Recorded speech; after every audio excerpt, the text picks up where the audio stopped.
Welcome to 92Y's City Summit. I'm Seth Pinsky, CEO of 92Y. We're so pleased that you're joining us. Cities have unquestionably played a critical role in making our country what it is today. While many predicted otherwise at the beginning of the COVID-19 pandemic, our nation's cities remain vital and essential, even as they've been forced to evolve and adapt over the last 18 plus months. While what the new normal for cities will look like post-COVID remains something of an open question, the answers are coming into clearer focus. We look forward to exploring these answers and drawing them into sharper relief throughout this summit. To do so, we're excited to bring you discussions with leading architects, urban planners, designers, elected officials, and other experts who will explore the big issues facing American cities. These include how to foster the revival of cities, how to make them more equitable, the role that arts can and should play in them, and how they can address the challenges presented by climate change. While we dive into these topics generically, we will, of course, look especially closely at the interplay between these topics and our home city, New York. 92Y is so proud to present today's summit, a summit that is representative of our long-standing commitment to discussing and better understanding the major issues facing humanity. Thank you so much to our media sponsor, El Decor, for helping make this summit possible. And of course, thank you to all of you for joining us. Now, without further ado, stay tuned for the first segment of our summit, an illuminating conversation with one of the world's greatest architects, Frank Gehry, focusing on the question of what makes a city great. We hope you enjoy this segment and the entire summit.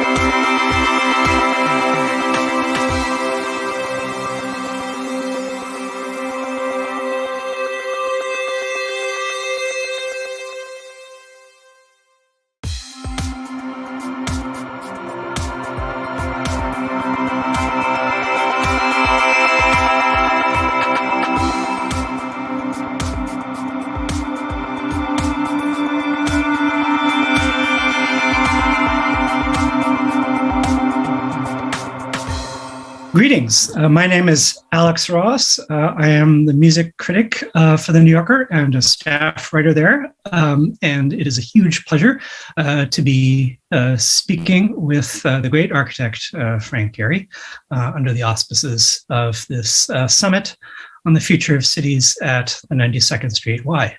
Greetings, Frank. Hi, I'm here. We're speaking from opposite sides of Los Angeles at the moment, you in the West and I in the East. And I'm sure we'll be talking a lot about Los Angeles as a kind of case study, because of course, so much of your career has unfolded here, as well as your life, your daily life. But I wanted to begin by asking about this idea of city planning on the largest scale. And we think of some architects as having had this ambition to design an entire city. Le Corbusier and his Radiant City and a number of others. Was this ever a dream of yours in your youth to design a whole city, or as I imagine, you were much more interested in inhabiting cities and adding your voice to them?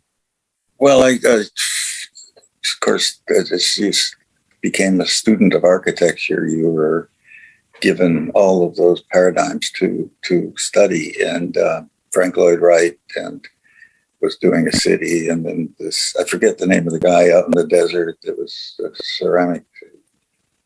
I can't remember names now, but who did a city that looked like ceramics class with big pots and things. It was kind of Narco City or Arco City, Arco Santi. Is that it? Anyway, and then of course there was the media. There was the Raymond Massey movie with Brave New World. Was that what it was called? Mm-hmm. Which everything was that solved everything because it made everything white. Everybody wore white clothes. The walls were all white. It was a total Richard Meyer from beginning to end. And then that was great because you could bring art and it had a nice neutral background and stuff. But that didn't go anywhere. I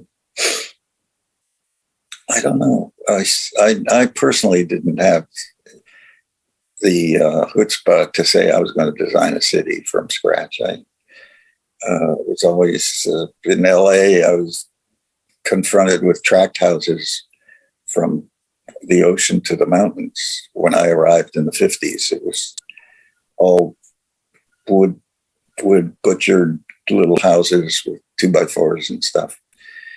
And it created this horizontal city and a lot of traffic. And there didn't seem to be anything that was stopping it. When I've worked in New York, in Brooklyn, I got involved with the city planning and Mayor Bloomberg, who had some kind of a vision. And what's the name of the city planner? Amanda Burden met with us regularly, and she was very concerned with the street life, and that all the blank walls should be shops and continuous street life. And if you go over every city in the world, you see the similar, they all look the same. There's repeats of the same high-rise buildings. They look slightly different, and I've made one myself that's slightly different.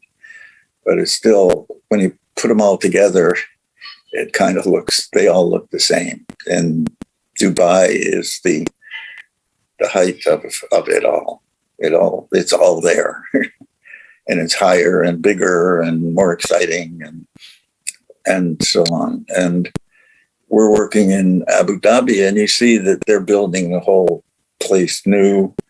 And so they have the newest technology, and the highways are prettier and newer and all of that stuff. But it's still the same kind of, you wonder where it's going or what it should be doing. Democracy says you got to let it go and become what it is. And I believe in that. So, no, I've never had an intention to create a city. I mean, Zaha did. Zaha Hadid did have a model in mind, and she built a lot of buildings that looked like they belonged with each other, and especially in China, where she got a good run for her with that. I don't know. I think most of us wouldn't want that to happen. Right. Most of us would really want to live inside of one person's idea of what a city is, and the power and the magic of cities are in the combination of. I think we all strive to buy our own little house or whatever, and then retrofit it to our needs and to our love and likings, and so then you get down to style. And you're in the fashion industry, and you're in the, but that's our world, isn't it? So, right. And is there an existing cityscape, or even just sort of part of a city that you feel approaches an ideal that just feels absolutely right to you? Is it LA, despite all of its chaos and sprawl? What might the kind of ideal city look like? Well, I think it has to look open, open to many different ideas, different aesthetics, different feelings, different whatever. I think the basic issues of getting from place to place, the traffic sort of drives imagery. and it also sort of makes it impossible not to get into density like in Manhattan or the big cities on the East Coast. San Francisco is starting to look a little New Yorkish, and I don't know. Mhm. I'm 92 years old, so I am the 92nd Y. The 92nd F. Yes, that's great. So here I am. So when you arrived, the whole question of Los Angeles, some people have demonized it, and then, there was also this school of idealizing LA, this kind of Reiner Banham sort of praising LA for all of the qualities that other people criticized it for.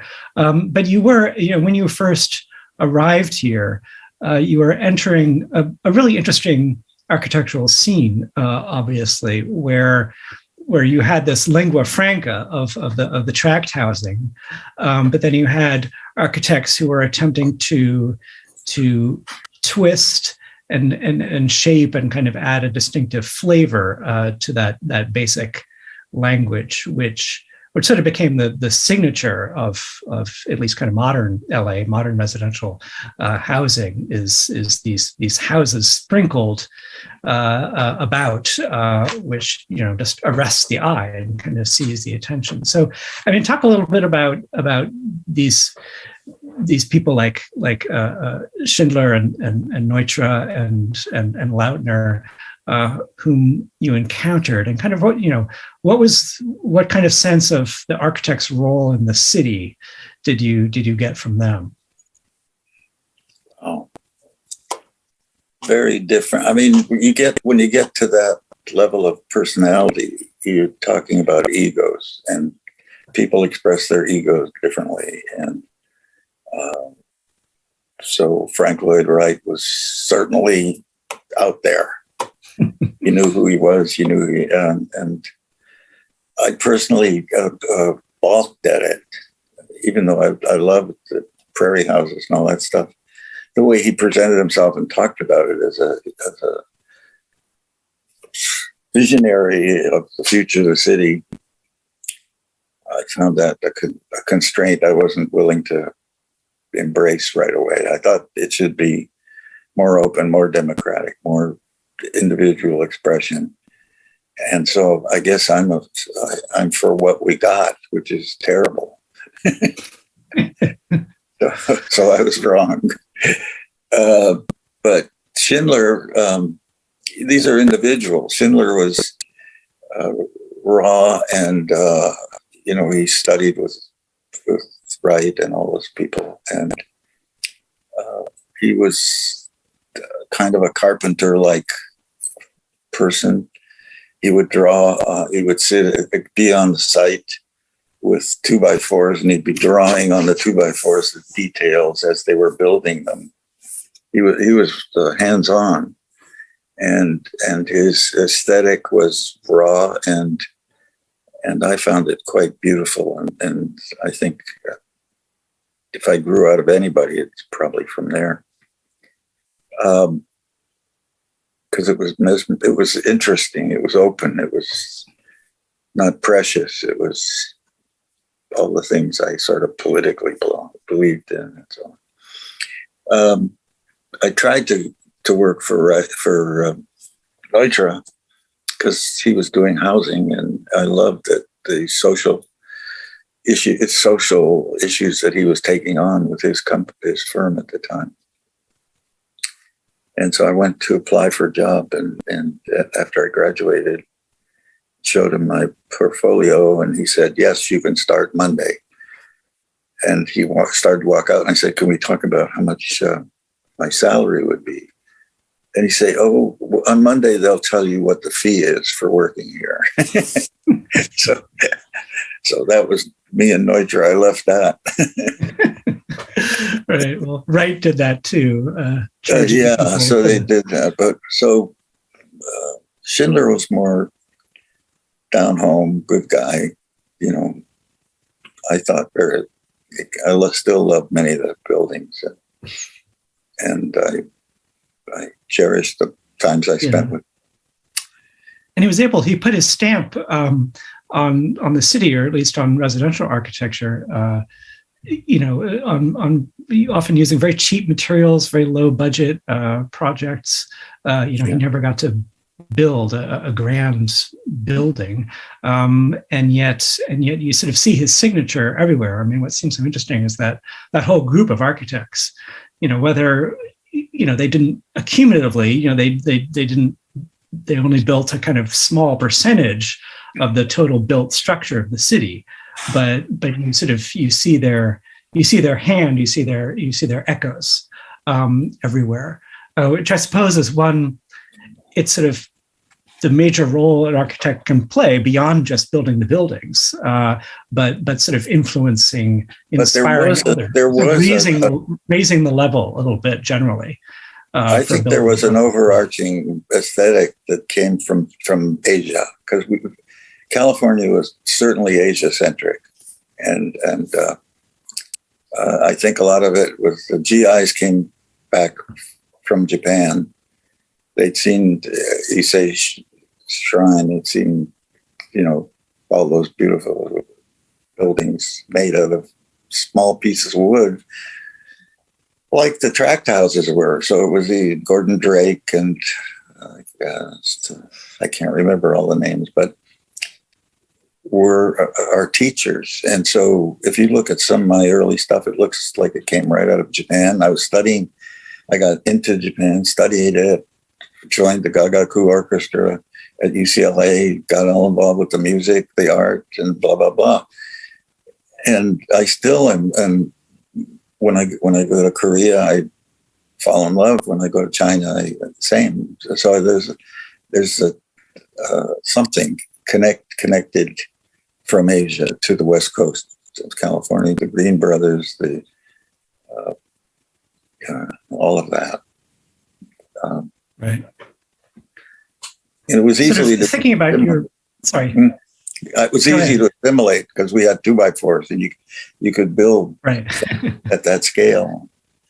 Yeah. And it was inexpensive.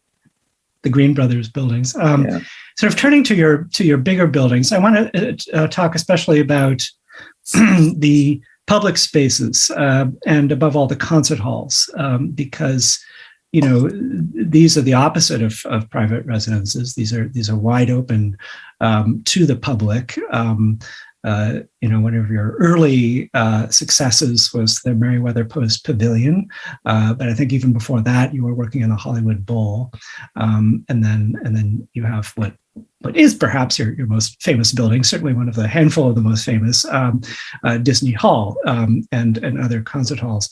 When you were working on Disney Hall, you talked about it as a living room for the city, which of course it's an image sort of so close to what we're talking about in terms of how cities now function and how they can change their relationship to the community and bring in the community. So what was the origin of that philosophy? This idea of the living room for the city? Well, California, we were looking for something other than Hollywood. Hollywood is an avalanche of stuff that you couldn't escape, and for better, for worse, I don't know. Some of it was great, but the classical music venues were not the greatest in terms of acoustics, in terms of, they were built by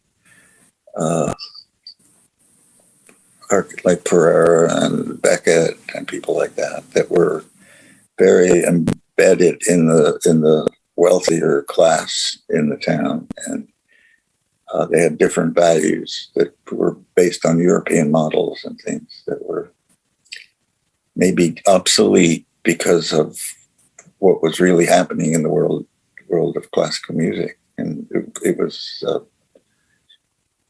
opening up amazingly. It was exploding, right? So, and electronic music, and so there were different needs. When I worked on Merriweather and the Hollywood Bowl, I realized that the most important thing was to connect the people sitting in the seats with the people playing the music. And that having had the experience of lecturing in high school gyms and stuff, where you stand on the stage and you're talking to an audience you see, but you feel no physical connection to them at all, and they to you. And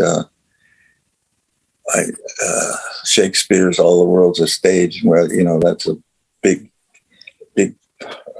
hunk of truth that we should listen to, that we all are players in this thing. And so the idea of connecting people to the music, to the players, was in my mind. I mean, if they could feel it when they feel the audience with them, just like when you're giving a lecture and you feel the audience with you, you perform better.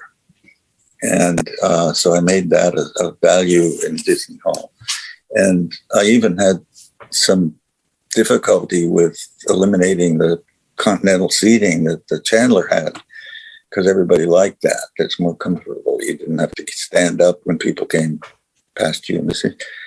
But that was counterproductive to listening to music. And so the idea of being closer, comfortable, closer, but and that the relationship, so that the orchestra felt your presence and vice versa. I think that was the big value I was trying to get to, and it kind of worked. The orchestra tells me that it works, and the audience always says how close to everything they feel. So I think that's something that's missing in some of the new concert halls I see. I mean, it certainly works for me. I mean, there's really no place I'm happier. Yeah. So the place where it really works is in Berlin, or the what do you call it? I forget. The Berlin Philharmonic. Yeah, Philharmonie. Yeah. So that guy, the architect, and I'm blocking his name right now. Sharon. Yeah. If you go to the library, you feel that intimacy with the books and the people. He got it. He built housing. Same thing. You go to the Philharmonie. Same thing. I when I was studying for Disney Hall, I spent a week in Berlin myself, going to concerts every night, going to the bar, and it works. He understood people and the relationship magically, really beautifully. And unfortunately, he didn't have the acoustic background and so there's an aberration in the planning. Even though people feel great and feel good with the orchestra, it was counterproductive. It didn't work. Like the organ's up on one side and then there's a void on the left, and it makes a problem for the stage, and they suffered with it, and they've tried to fix it over the years. But the human thing he was my model. I mean, I thought this guy really understood that. And so I use that in all of that. And so in a way, it's like building a community for an event. And people like going there. So that's right. I mean, it's not perfect, but it's... And we're doing more stuff with it. Like when we got to Berlin and made that little hall with the floating balcony, I mean, I just went crazy. So yeah. Well, that's what I want to ask about now. Yeah. Okay. Because sort of as we're sort of under the umbrella of this idea of the the future of the city, climate change, sort of more ecologically conscious mode of architecture, I think a couple of your recent projects that really stand out in this respect aren't sort of visually spectacular from the outside, as so many of your sort of like Bilbao and Disney Hall. They're quite inconspicuous from the outside because they use pre-existing buildings. And so what you've done is to take the inside and transform the inside, which is, it's fundamentally less wasteful to use the structures that are already there as opposed to constantly tearing everything down and sort of building it up anew. So sort of how did you sort of move into this sort of quite different philosophy toward building with Boulez Hall and now more recently with the Yola building here in Los Angeles for the LA Youth Orchestra project, this idea of sort of transforming extant architecture? Did you have sort of, is this something that you'd long wanted to do and sort of had played around with? I suppose your house, your famous house in Santa Monica is an early example of it. Well, my famous house in Santa Monica was done for $50,000 at the time. And I had no idea it was going to create the interest that it did. But I've never been precious about that kind of stuff. I've always thought that you could do with less, and you didn't have to be shiny and present everywhere. Every building shouldn't be that. I'm happy to do warehouse buildings and retrofit them and do that.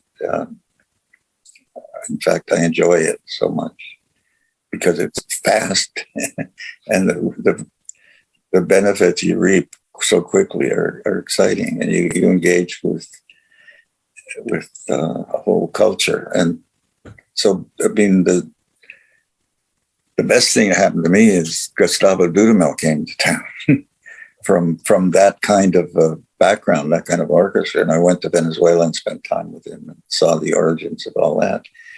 And I became part. I'm totally into it.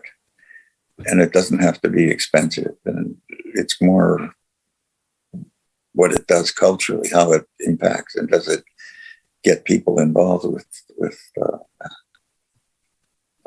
so.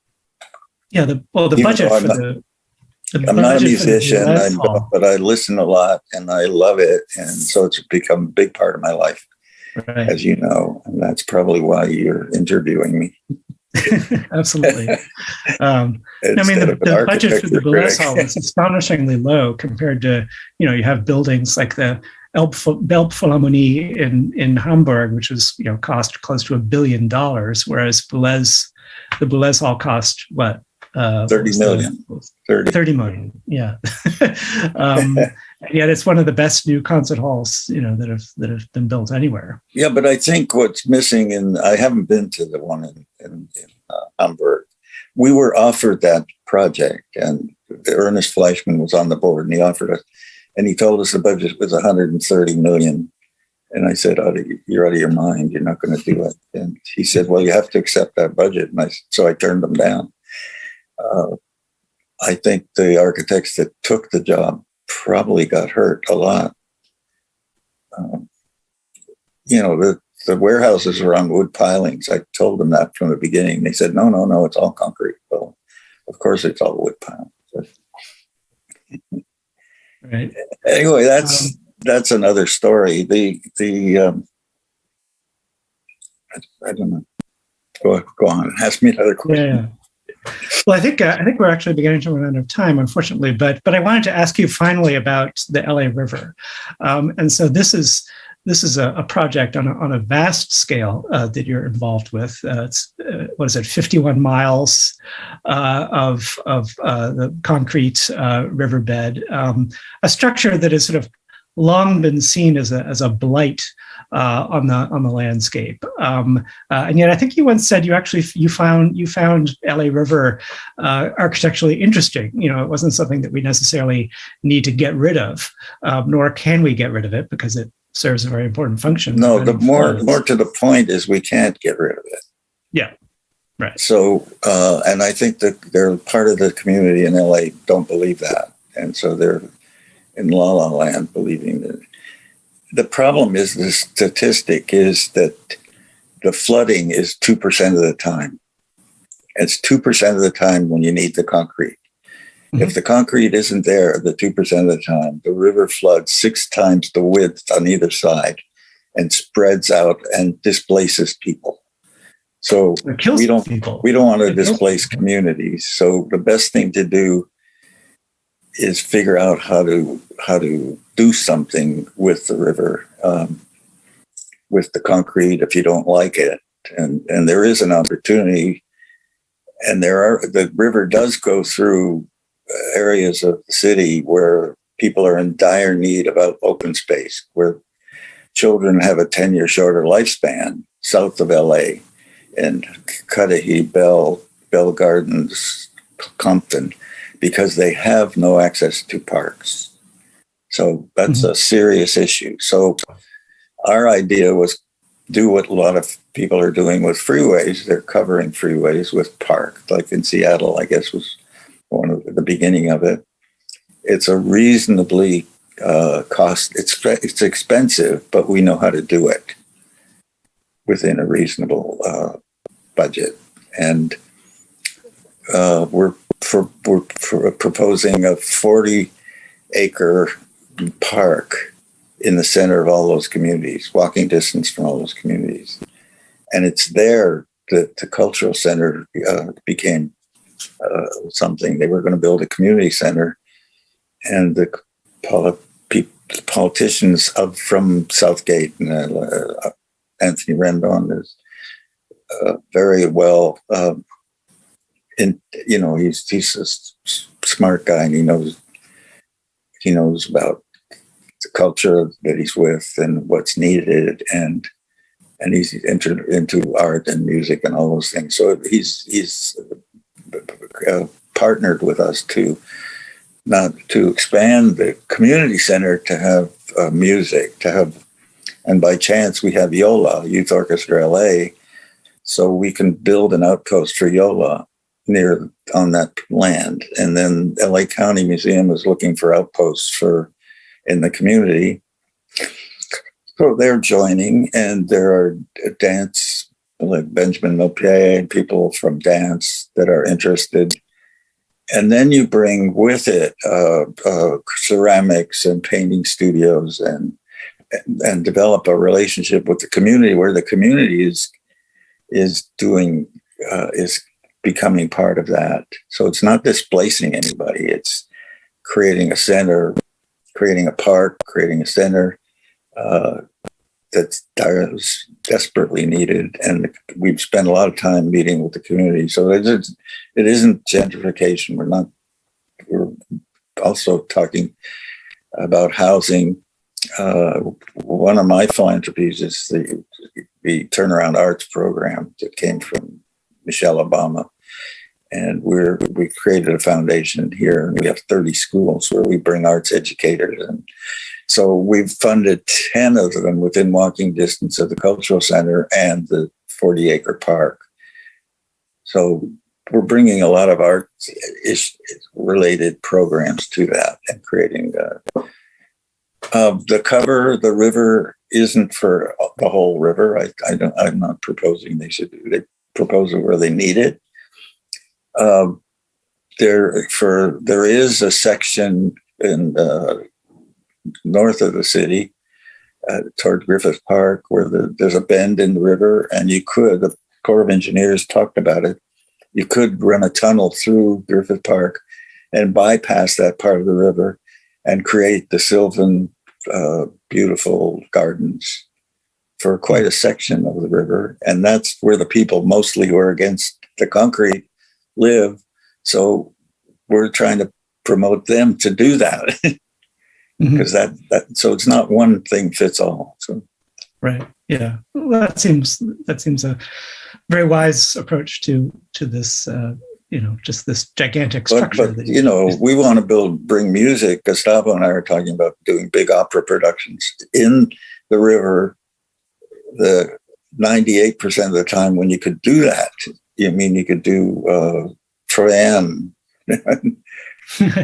grand projects, so, and he's all excited about that. But you need the people to get excited. You need this. We do have a lot of support from the elected officials, from the county supervisors. And so I think I'm hopeful. Architecturally, I'm doing Schindler. I'm doing my house on 22nd. It's very simple, not in your face architecture. It's just, it just works. It's not anti-architecture. It's, I think, little industrial buildings are sometimes kind of nice anyway. So, right. Coming back a little ways to where you started, but we can afford that, and so I think, and it's not precious. So that once it gets up and running, they can knock out a wall without having to call central architectural leaders and ask them if it's okay to knock out a wall. Right. Just knock it out. Well, yeah, I think we need to wrap up now. We do. I'm having a lot fun. of time has elapsed. I think we've gone well over 25 minutes. But this has been just fantastic to chat with you, Frank. And I'm sure the audience would have listened to you talk for much longer, maybe less of me talking. But thank you again, and hope to see you in person again soon. Thanks, Alex. Thank you. Great being with you.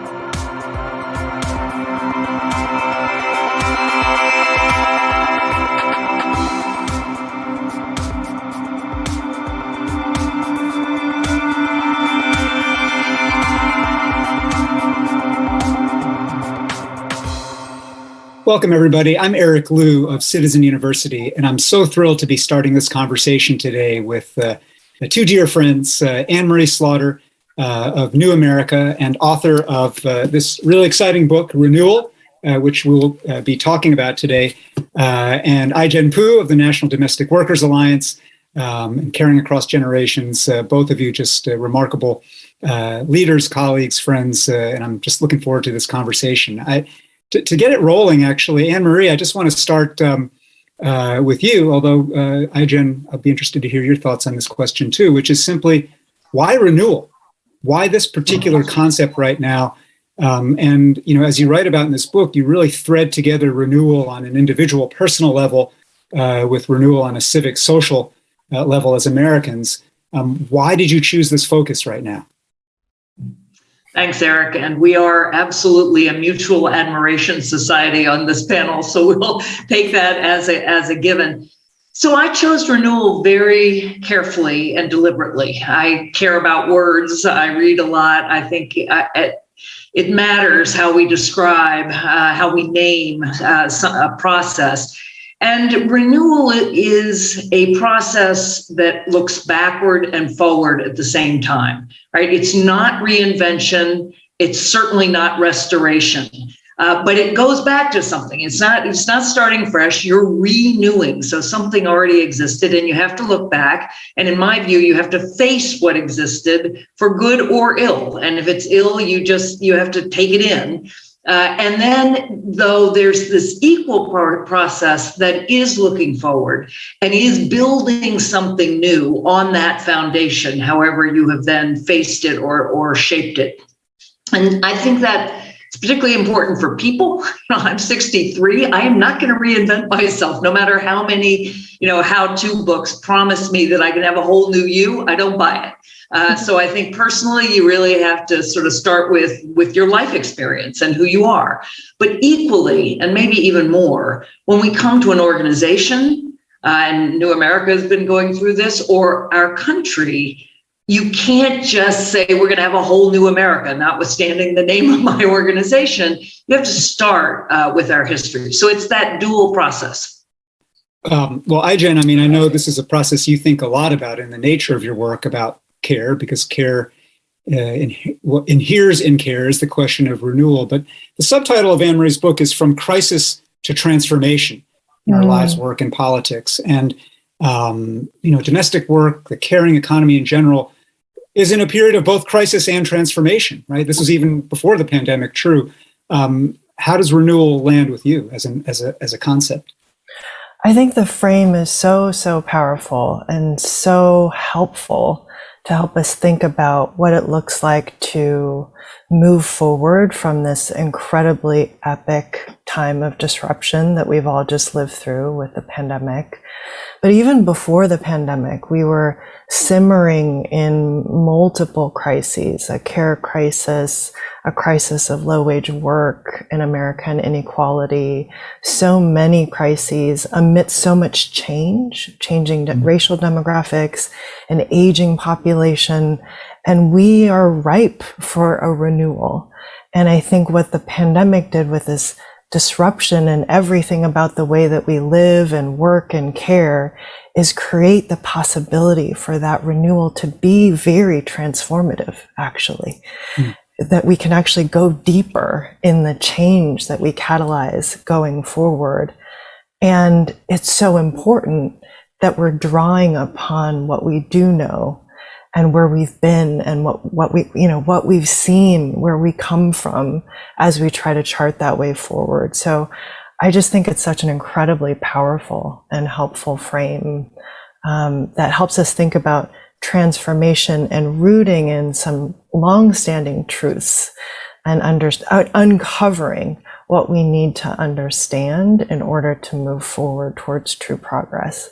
And Eric, if I can ask you a question, actually, because it's connected. One of the other things I liked about Renewal is that it has a spiritual dimension. And in most faith traditions, certainly in Christianity, you are always renewing the covenant in various ways, but also in Buddhism.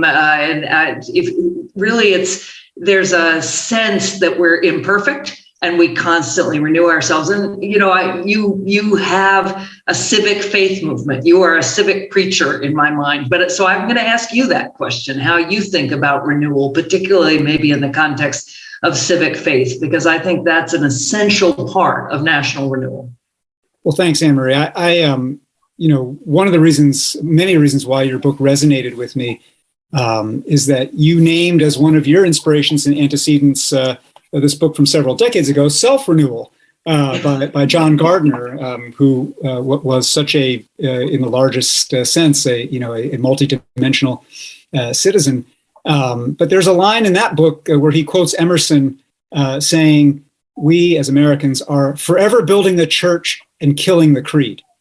And that really resonated because what that line, Gardner's book, and of course your book, are warning us against is don't worship empty forms. It is about the spirit and the creed that animates the endeavor, right? That can be true in an actual faith tradition or organization. It can be true at an organizational scale. It is certainly true of us as a country. Citizen University's work is all about trying to rekindle a sense of civic faith. And not in a sense of like being scolded, you should believe harder in democracy. Like, why are you so cynical, right? But rather starting with what iJen, you were saying, of just facing the crisis, facing the kind of catastrophes that have been unfolding around us and reckoning with them, naming our doubts, and then saying, is there still something here worth believing in? Is there still something here worth trying to achieve? And it's out of that abyss that you actually, I think, get that opportunity for renewal. And that to me is not just about policy. It is about a prior sense of commitment to each other, a prior sense of commitment to this thing we're doing, right? The experiment of self-government. And if you don't have that prior commitment, no amount of policy is actually going to remedy what's broken. And Anne-Marie, that actually makes me think about a next question I wanted to pose back to you. Given the kind of scene and setting for this gathering and event that we are a part of here, and its focus on how these themes play out in place, right? Rooted in place in cities and communities.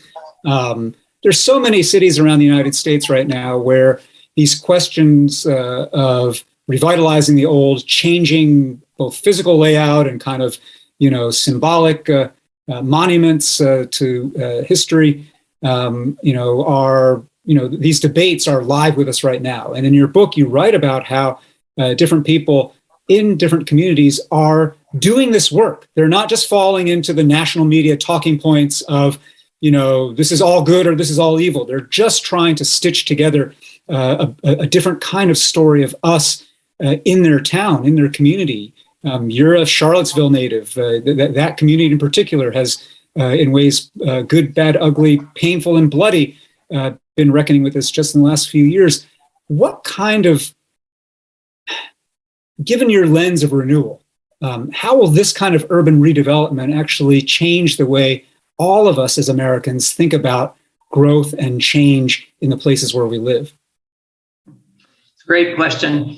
And before I answer it, I just have to comment on your earlier point with one sentence from my friend Keith Yamashita, who says, America is not only an act of critique, but of creation, right? This sense of common creation, which I think taps into the faith discussion. But the place-based renewal is vitally important. And indeed, I became CEO of New America in 2013, and renewing the promise of America is in our mission statement. And I started thinking about it. And James Fallows is on the board. He used to be the chair of the board. And he and his wife, Deb, were just starting what would be a 3 to 4 year tour across the United States in a very small plane, a plane small enough that it has its own parachute for the plane, not for the people.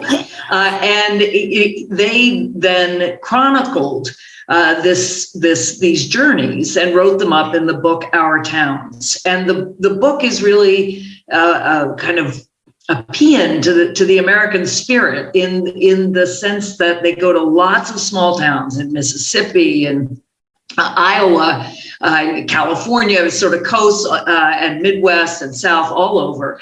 And what they find is not a kind of everything's pretty. It's very much a renewal. And here I want to distinguish between renewal and renovation, because when we renovate, we just tear out what is old and ugly and we throw it away and we keep the pretty parts and then we add new things. This is deeper than that, and it has to be. First place, you can't just rip out the ugly parts of town. You've got to build.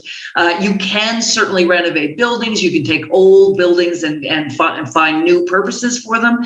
But a lot of this involves people coming together and crossing divisions because they wanted better schools, because they wanted jobs for their kids, because they did want to beautify part of their schools, part of their city. And so I think that is happening in many places. I think we have to be careful both of gentrification and look, James Baldwin said urban renewal is another name for Negro removal, using the language of his time. And so both the African-American community and the Hispanic community have very bad memories of previous efforts to renew parts of cities by just basically wiping out neighborhoods. I think this time around in many places, what you're seeing is more a layering on top of, a bringing together, a finding a way to renew the city without, again, destroying the past. I want to bring up another frame that your comments just made me think of, because that project of layering in a way that is inclusive, and building, and not just tearing down and rebuilding, but building upon and with, it's hard work. And there's a frame that is really helpful, I think, called radical honesty. And I would love to hear you talk about what that means, both of you, and how it can be applied in this context.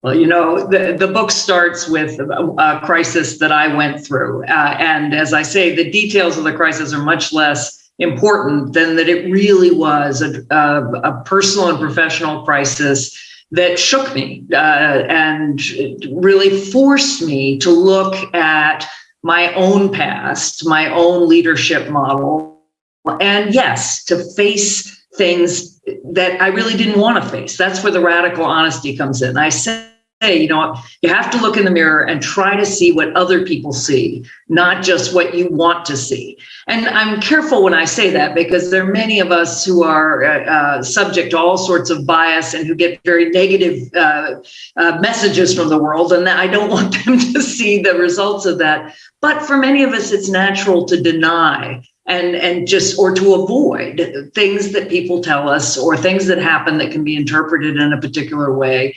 And I quote David Bradley, who was on my New America's board at the time of the crisis, and he said, run toward the criticism. He said, if you're having an argument with your spouse and you're sure your spouse is 98% wrong, but maybe 2% right, run toward that 2%.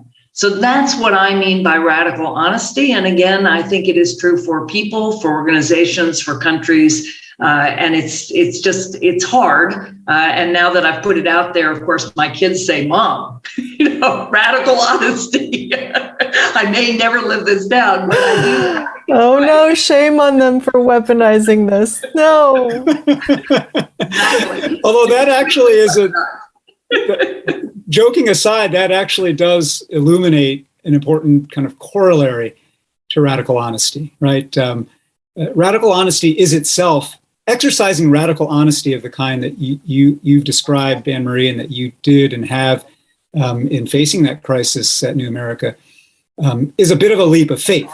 And the leap you're making is that your radical honesty will be reciprocated in a constructive way, right? And it's a leap of faith because often human nature, and particularly in our political culture today, a move like that is, oh, I can't believe that sucker just exposed her weaknesses or her flaws and own them. Now I'm going to double down on the attack, right? And I think that is in our culture today, no one wants to be that sucker. No one wants to take that first move of vulnerability. And so I think, number one, it does require that much more kind of inner fortification to make that leap.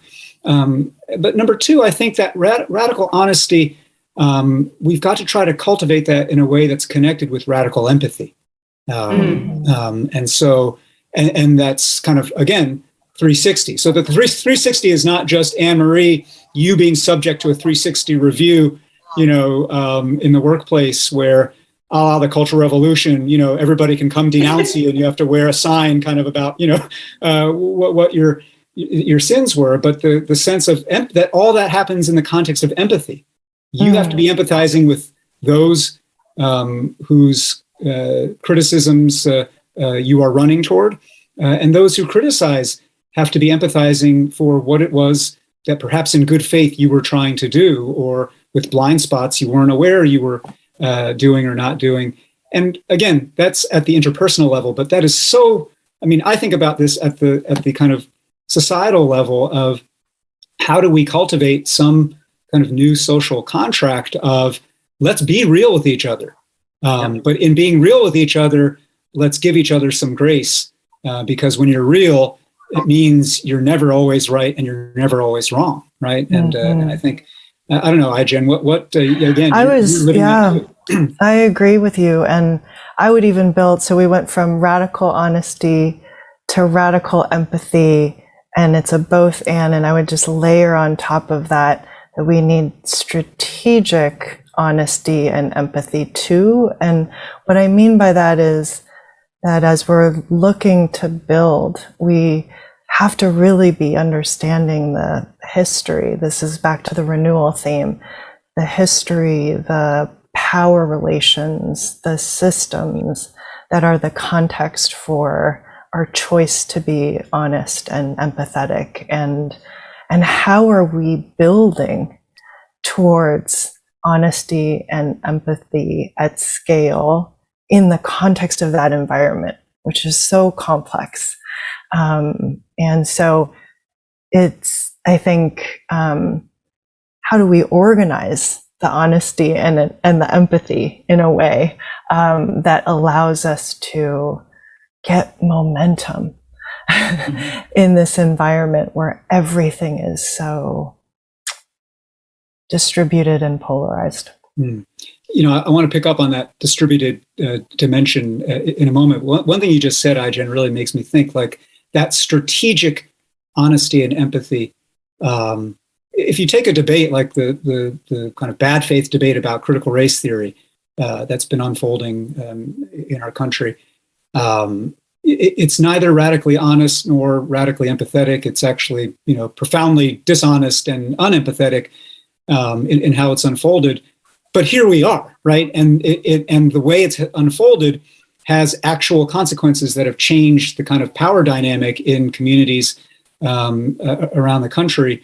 And so when you named that kind of strategic dimension of being aware of power and power imbalance, I think that's true on every one of these kinds of issues, that especially when it comes to facing our past or history, that end up pushing emotional buttons and defense mechanisms. And your question really made me think about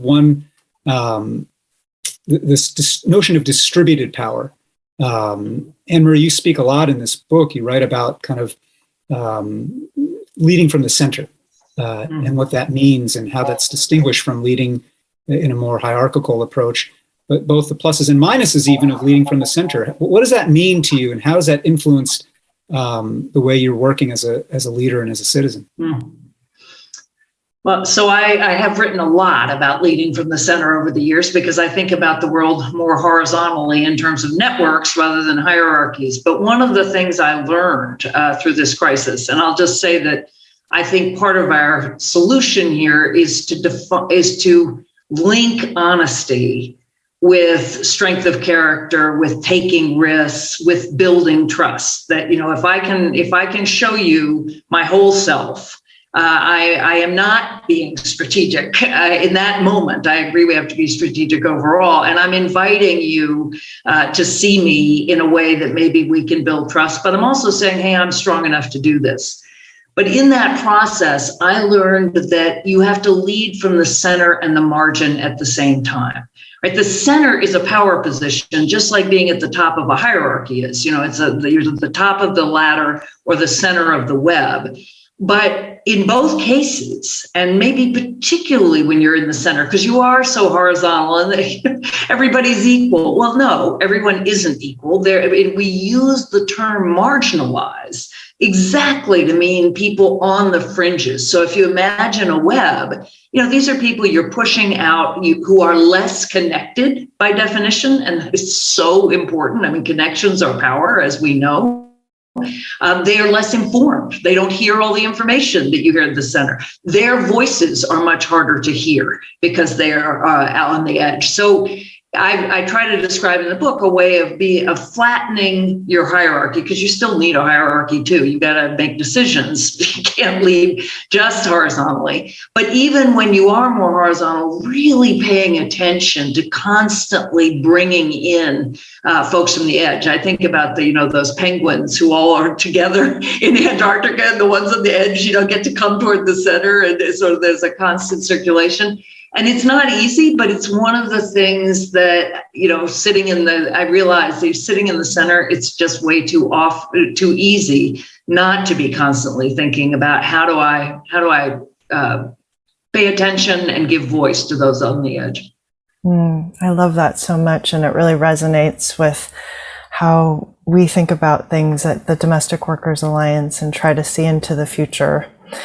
Speaking of seeing into the future, Anne-Marie, at the end of the book, you look at the year 2026, the 250th anniversary of the United States. Wow, what a milestone. What does it look like to each of you? Where do we go from here?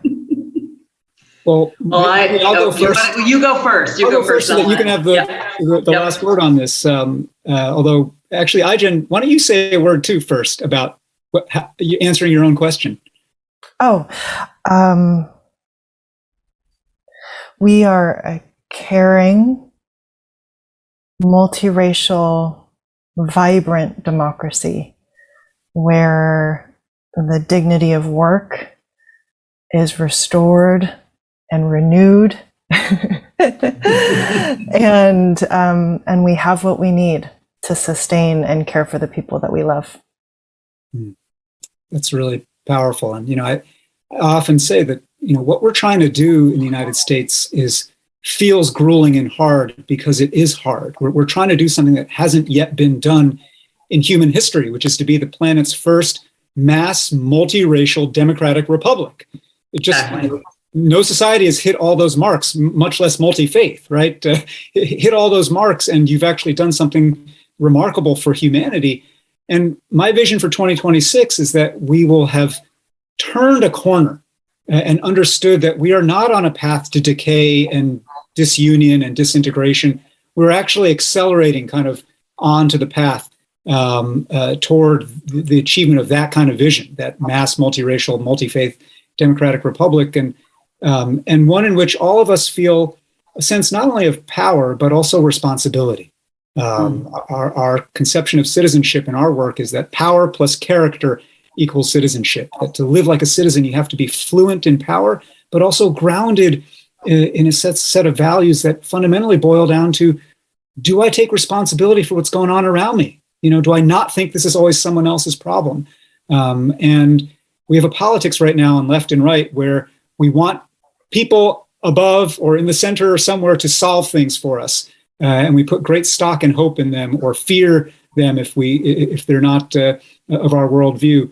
Ella Baker, the great civil rights activist, said, strong people don't need strong leaders. So I hope that in 5 years, we're a stronger people, less reliant on strong leaders. But to Anne-Marie, you should get the last word here that really closes the loop on renewal.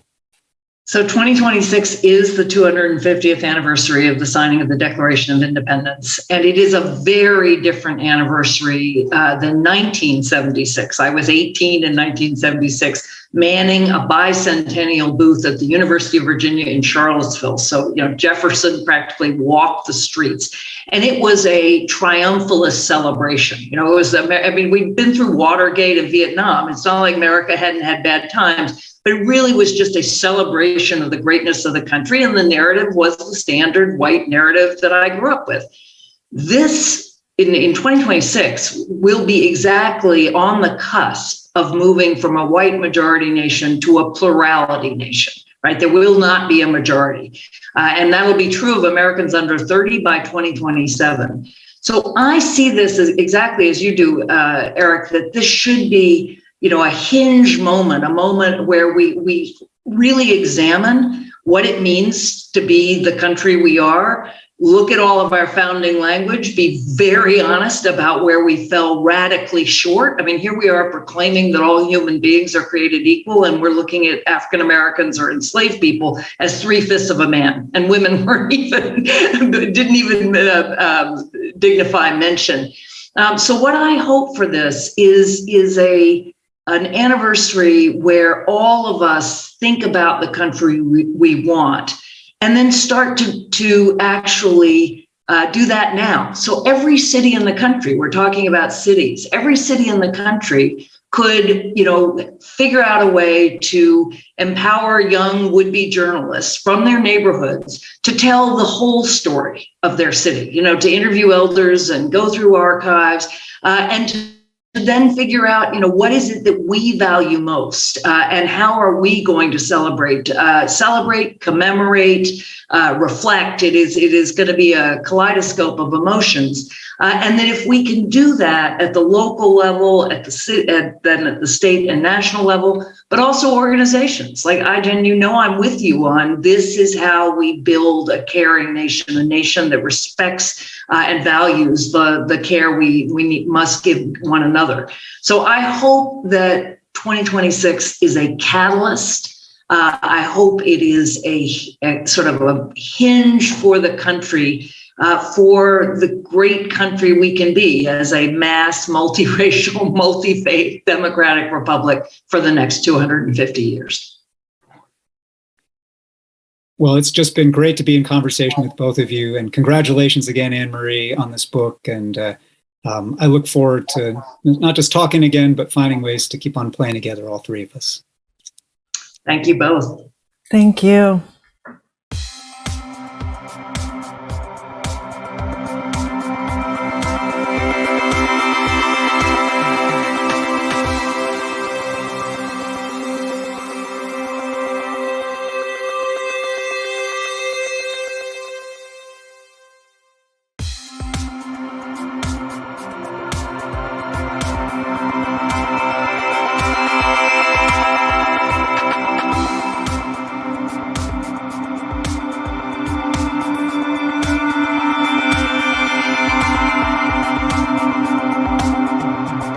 Hello, I'm here with Karen Brooks Hopkins, who is the former president of the Brooklyn Academy of Music, one of the world's leading performing arts centers, and also the author of a new memoir, BAM, and Then It Hit Me.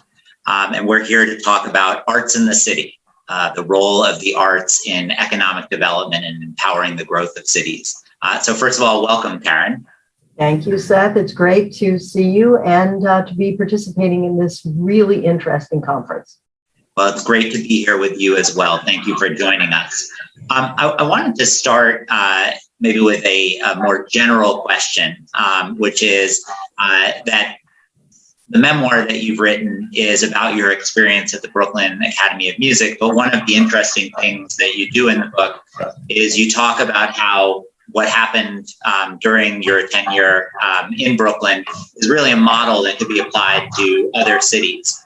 So maybe as a starting point, if you could give us a brief description of how BAM transformed itself and how it in turn transformed the neighborhood and the borough around it over the course of your tenure. Well, it's sort of an amazing story. The Brooklyn Academy of Music, for anyone who doesn't know it, is the oldest performing arts center in America.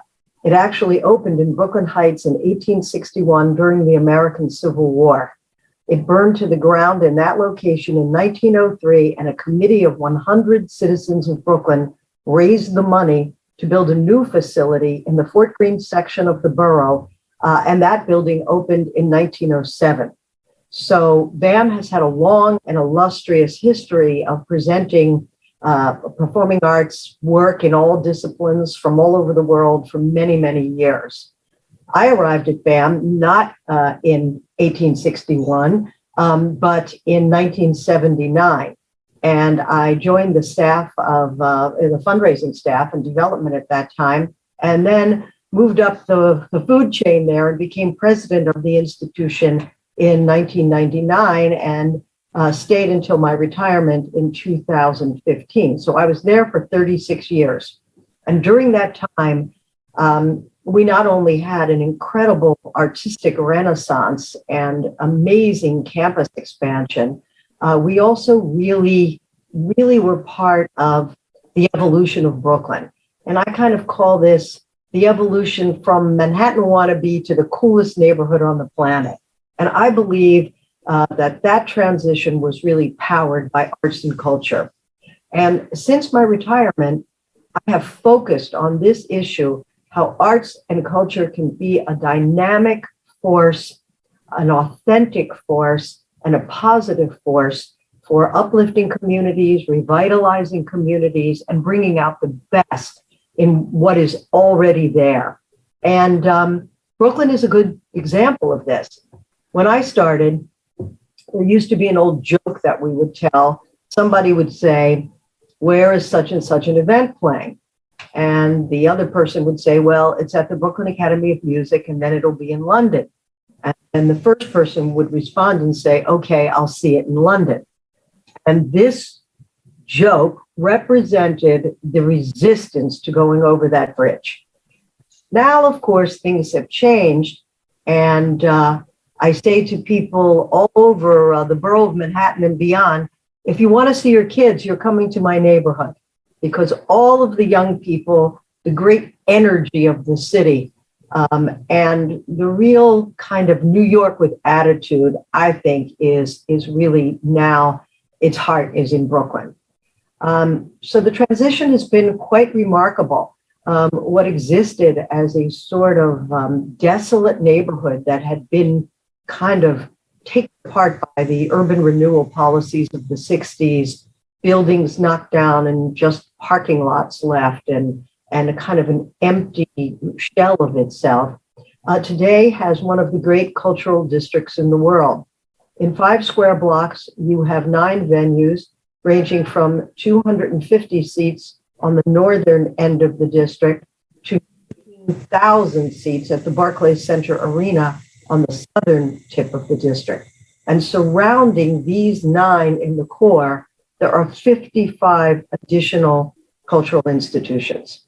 So it is a real story of urban transformation, as I said, powered by the arts.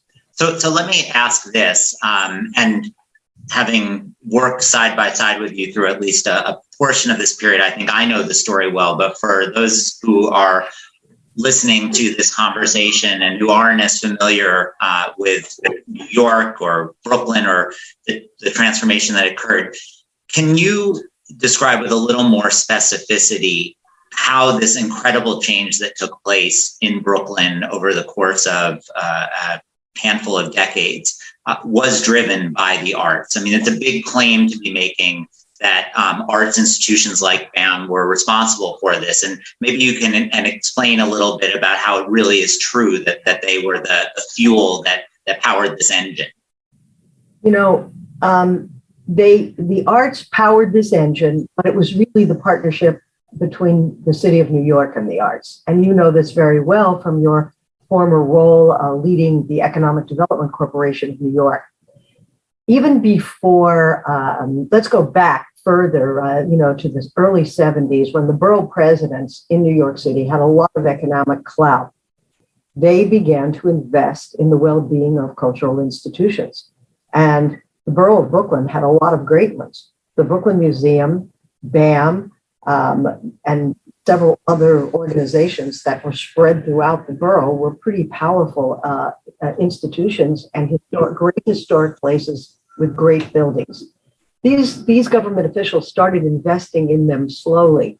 So while they were coming back and rejuvenating, that kind of public-private partnership made it possible to do more and be more. But then what really happened on the artistic side. BAM realized that it could never be a real competitor, say, with Lincoln Center or any of the great Manhattan institutions. There simply wasn't the money. There wasn't the powerful board. There wasn't the scope. So what we decided to do, rather than being a second-rate Lincoln Center, was to be a first-rate BAM. And what that meant was finding a unique brand, doing things artistically that you couldn't see anywhere else in the city. So we really took a couple of points of view. One was that we were going to reflect art that was experimental, edgy, avant-garde in every discipline. And in this way, we would show the most cutting-edge works from the most avant-garde artists from all over the world. And the from all over the world part is the second thing that we did. We looked around and we saw that most of the pieces that were being performed in large theaters in Manhattan were classical works in a very European tradition. So we decided to go global. And we really pushed out bringing work from all over the world, bringing things that had never been seen in New York, doing them for a certain amount of days, only here, only now, only at BAM, and then it's gone.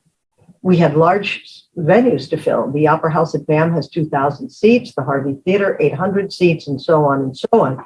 So it was a way of trying to solve the problem by coming up with our own identity, that being the first part, and then really doubling down on Brooklyn, building a Brooklyn audience, building an international following, doing things that were going to drive energy and bring people to the borough. And this is what created the blueprint for success. And just to build on that, if I were listening to that description, I would say, okay, I understand how you completely transformed BAM and turned it into this international powerhouse, but how did you translate what was happening inside the four walls of your theaters to the benefit of the neighborhood and the borough that was surrounding you? In every way, what we tried to do was be both global and local. I mean, we hear that all the time, but we were really doing it. When we put together festivals, for example, the Next Wave Festival, which is BAM's signature program of experimental and adventurous work in all disciplines, we launched that festival in 1983. But the idea was always to have a mix of Brooklyn artists, New York City artists, and then artists from all over the world. So there was always a strong Brooklyn component. We also did a lot of outreach to Brooklyn audiences. We also did a lot of work in the education sphere, in the community outreach sphere, and there were many different things that we tried to do that would constantly double back and reconnect to the home borough. We had community leaders nights. We developed a lot of relationships with many elected officials and community leaders in many different neighborhoods. And the idea was to connect, and to make Brooklyn a part of everything that we were doing. When we added the Fisher building, the BAM Fisher, and I guess that was probably about 8 or 9 years ago now, in part, we built that building with your help and with the help of the city of New York. We built it because we needed a smaller venue for more local presentations. What we realized was that it was not going to be possible for many local artists to do their work in a 2,000-seat theater or an 800-seat theater with 6 labor unions. So we created a different kind of contract and labor setup, and we organized programs that were very suitable for a 250-seat space. We also set up a rental program that had rates for commercial rates, not-for-profit rates, and Brooklyn not-for-profit rates, so that local Brooklyn institutions would have access to the facility at the lowest possible price. So everything we did, we tried to think and push through the local lens as well as the global lens.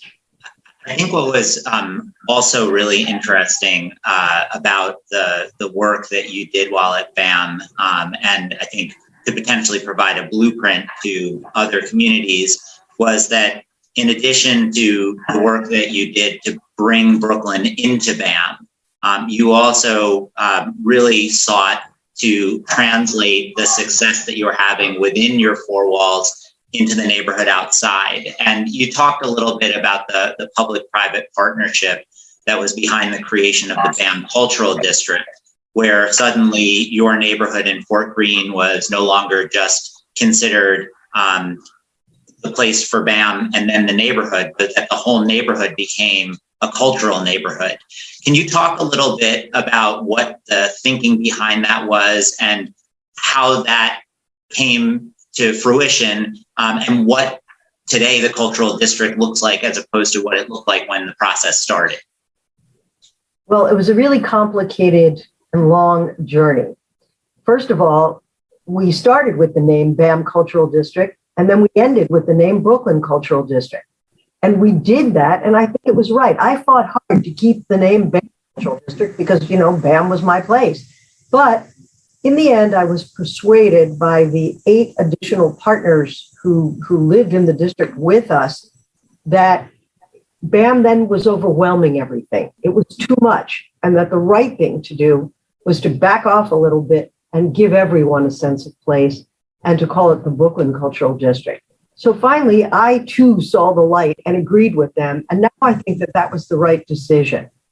But really what happened was this crazy 40-year story. We started off with a goal of trying to create a context for BAM, bringing other cultural institutions into the area so that there would be more destination status. Remember that BAM also sits on the 3rd largest transportation hub in New York City. So there was a lot of access points. There were all these empty parking lots around. So there was really no displacement. There was room to build and room to grow. And we wanted to grow it as an arts district because we knew that there would be compatibility for the work that BAM was doing.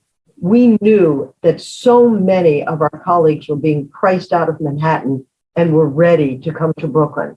And we also knew that the youngest, most adventurous audience was going to be right in our own neighborhood. So all of the ingredients were there. So first we did a master plan, which then got unfunded by the city. Then several years went by and we kind of did it on our own, and then it got refunded. Refunded, defunded, refunded, defunded. This went on for 40 years till finally the thing just happened kind of organically. And I'm not necessarily recommending that organic is the way to go and that it take 40 years. But this was our path. And what ended up happening was what I call a model for the cultural district concept of the 21st century. How does that look? It means that small and large institutions are right up next to each other. It means that you have visual arts and performing arts right next to each other. It means that there's a very active street life and a churn of activity going on all the time. And ultimately, what it means is that the cultural district reflects the energy of 21st century New York City. That's what you want to do, is be a metaphor for that vibe. But in truth, you know, every community can kind of do this without having to be a Brooklyn or what became our Brooklyn. Because really what you do is you start by saying, what do we have here that's great? What do we have here that is really great, that brands us and identifies us as a community? And then you take that thing and you just blow it out all the way. And that's kind of the vibe that we created in the Brooklyn Cultural District. And I see that happening now all over the world. And I think it becomes a very good formula for that authentic, inclusive cultural districts can make the maximum economic, artistic, and economic impact on their communities. That's what we were trying to do. And while COVID definitely hurt, because we were shut down for such a long time, I feel energy teeming in Brooklyn all around BAM when I walk through the neighborhood today. Let me just pick up on one thing that you just said.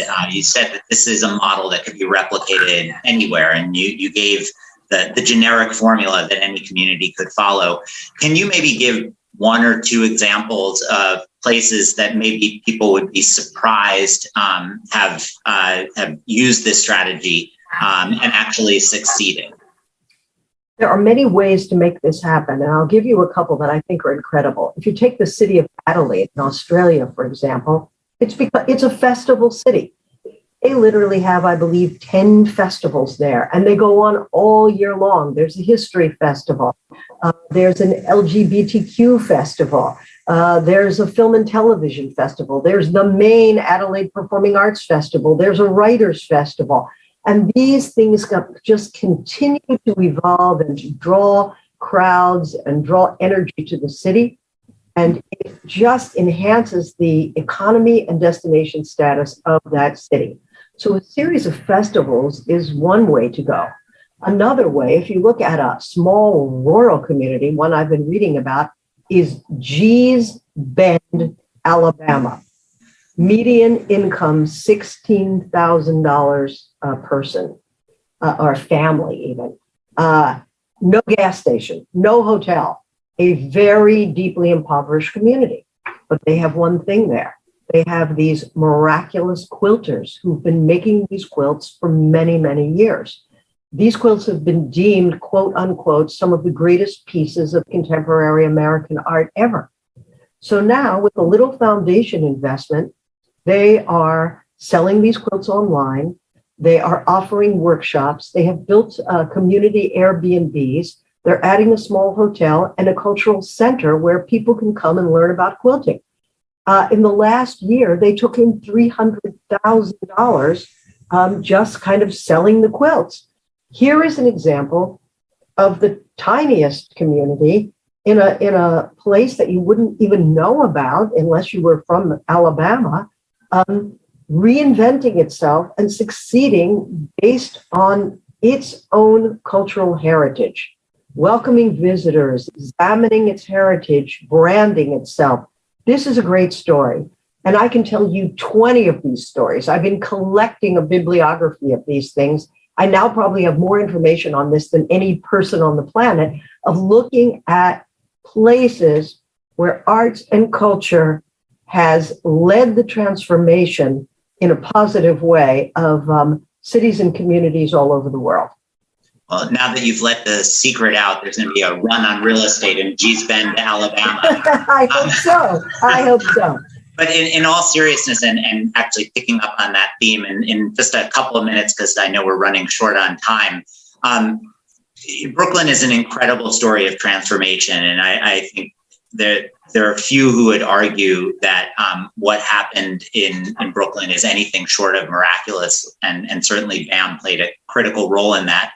But one of the knocks on Brooklyn and places like Brooklyn is that as the borough became more dynamic and attracted people, you saw prices rise. And one of the consequences of that were that communities that had for many, many years lived in neighborhoods were suddenly displaced. And the borough became a place for the upper middle class and the wealthy rather than for a diverse population. So one question for you as you think about what happened in Brooklyn and maybe more generically, first of all, do you think that that knock is true? And second of all, if there is some truth to it, is there a way to do this where you can still avoid that kind of outcome?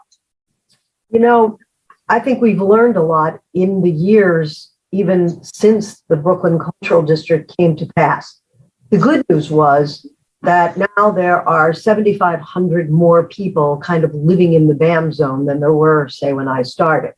And they are all potentially donors and subscribers to every institution there. So that's good news that there's more people, more energy, and potentially more resources and support for these organizations. But the issue of gentrification now looms large, and it certainly didn't when we started, and now has to be thought about right from the beginning.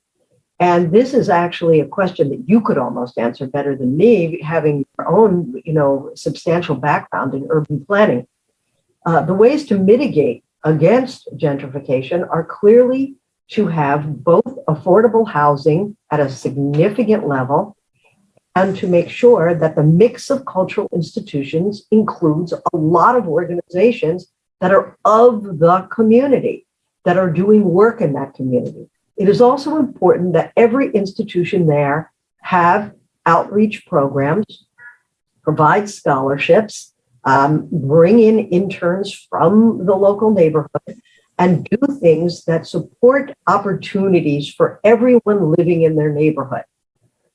Not only do we want these communities to be diverse and inclusive because it's the right thing to do, we want them to be that way because it's the most interesting thing to do. The idea that people would come to a community like or be in the BAM area and that everything would feel the same socioeconomically and in terms of artistically and in every way would really dull it down. So we want things to be possible for everyone. We want to make sure that there are economic layers of opportunity for everyone. And then we want to make sure that the programs provide entry points, different entry points, so that people with all different kinds of interests can connect to what's happening culturally. And I believe that this can happen today.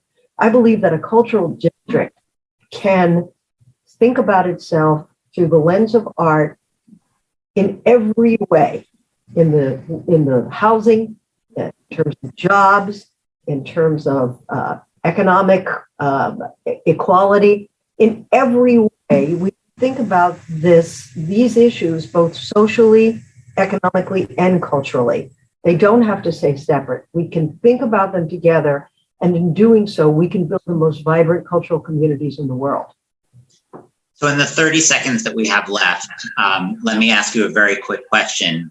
Given everything that we've been through over the last 18 months or so with COVID and all of the challenges that arts institutions and New York City has endured, are you an optimist? Are you an optimist about the future of BAM? Are you an optimist about the future of arts and culture in New York? And are you an optimist about the future of Brooklyn and the city? I am an optimist about everything. And there are really two reasons why. And one is this digital realm is remarkable. So many, many millions of additional people that weren't paying attention to arts and culture at the same level are now involved. So that means that the audience for our work has expanded and now reaches into every corner of the globe.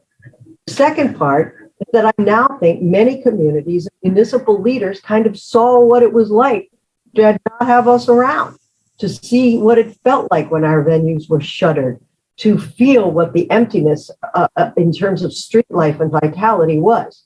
This means to me that maybe now they will consider upping the ante, investing more, seeing culture as a municipal investment, not as some elitist thing, and certainly not only something that exists in the realm of philanthropy. So I think coming out of COVID, hopefully we're going to get some more money and some more respect. And I'll leave it there. Well, that's a great place to end. I'm sure that we could spend hours more talking about this topic. But Karen, thank you so much for joining us. Best of luck, and best of luck as your book, BAM, and Then It Hit Me, comes out and hits the public. Good luck with everything. Thank you, Seth. Great talking to you.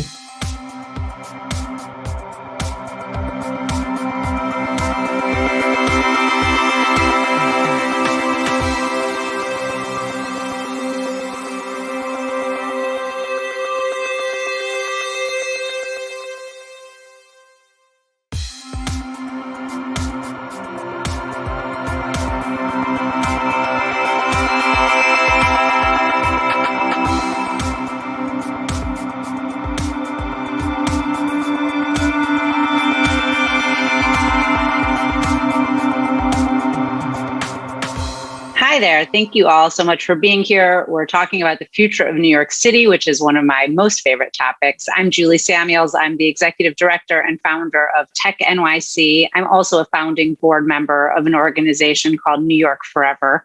I'm very invested personally, professionally, in all the ways in the future of the city. So I can't wait to hear what these amazing panelists, Vishaan Chakrabarti and Bruce Katz, are going to talk about today. So Vishaan, can you quickly introduce yourself? Then Bruce, I'm going to ask you to do the same, and then we're going to just dive into a conversation. Sure. I'm going to go with architect, author, and lifelong New Yorker. How's that?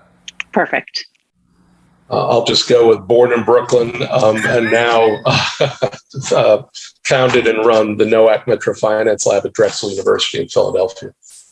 That's great. Okay, so let's just, the future of New York City. I mean, obviously, New York has always been about futures, and I feel like New York City is always about its future, which is something I love about it. But Vishaan, just before we started recording, you were saying that you had actually been gone for about 18 months and just came back 3 weeks ago. So I would love to frame the conversation by kind of hearing what it feels like to come back.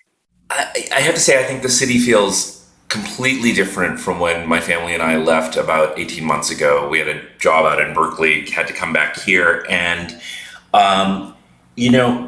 to me, we've had this debate in New York City for decades about whether we were going to be like the bankrupt city of the 1970s or the really bougie chain store city of the sort of 2000s and what recovered out of 9/11. And I think we are starting to approach a third kind of city that is not about either of those things. It's a more youthful city. It's a more energetic city, I feel like a lot of the middle manager types did kind of leave and decamp. And so there's just this kind of energy on the streets about what the city can be that to me sits in stark contrast from San Francisco, a city I really worry about, from which we just came. And so we have a lot of problems to solve in New York, but I'm really optimistic actually about the future. Bruce, I'd love to hear you kind of react to that. I think what's so interesting about New York and Paris and London and all the comparable cities around the world is that COVID, the pandemic, is reshaping the physical city. It's really enabling for much more substantial options around mobility. The cycling boom in Paris, which seems a little anarchic, but still, the potential from the national government for major infrastructure investments that have been long deferred, but infrastructure investments really that are now fully 21st century than 20th. So the physical city of New York is being reshaped. And I think post-pandemic, the enterprise city is going to be reshaped because remote work will be real. That will affect office hubs. At the same time, however, tech and innovation broadly defined, is something that New York has embraced in the past 15 years. It wasn't always like that, frankly. And that could become a whole burst of energy moving forward around with other sectors and clusters, the creative sector and so forth, which has always been part of the New York scene. So I think we're going through a fundamental transformation of the physical city and the enterprise city. And this could be this remarkable moment if we can galvanize all the public, private, civic energies with all this federal unprecedented investments coming. Let me talk for a second about the shift to remote work from home. There's a lot of people I talk to who are really worried about that dynamic. I'm less worried about it. I think people in New York City, I obviously don't have an office. I'm working in what was a kid's bedroom. I'm going to go back to an office. I think in other parts of the country, people might work from home forever. But here, everyone I talk to wants to go back, or they've left the city to the suburbs or something. So I'm curious, do you think, what are the long-term ramifications for the, the city centers, the 5 boroughs, or even the Parises or the Londons, the places where people live in apartments? So, if I could just kick off with it. So my architecture firm is back. We're in person, 30 people. We love being back. We're all vaccinated. It's fantastic. I totally agree with you. I think the people who've decided that they're going to sort of do remote work long term have made that decision. And I think what that leaves us with is, so cities after white flight and everything that they went through in the 70s and 80s kept fighting to get those commuters back. And we should have a great commuter shed in New York City, without question. But if the city is now more about the people who really love it, who aren't just here out of economic necessity, but are here because they culturally love it, maybe it's time we start catering to them instead of trying to constantly pull in and worry about commuters having fast commutes in their cars. To Bruce's point about bikes and so forth, this leaves a series of open questions about how do you make the city a better place for the people who love it, right? Why don't we have a network of high-speed, zero-emission buses all across the city instead of all of these lanes dedicated to suburban car traffic? Why don't we have better garbage collection, composting, banning of single-use plastics?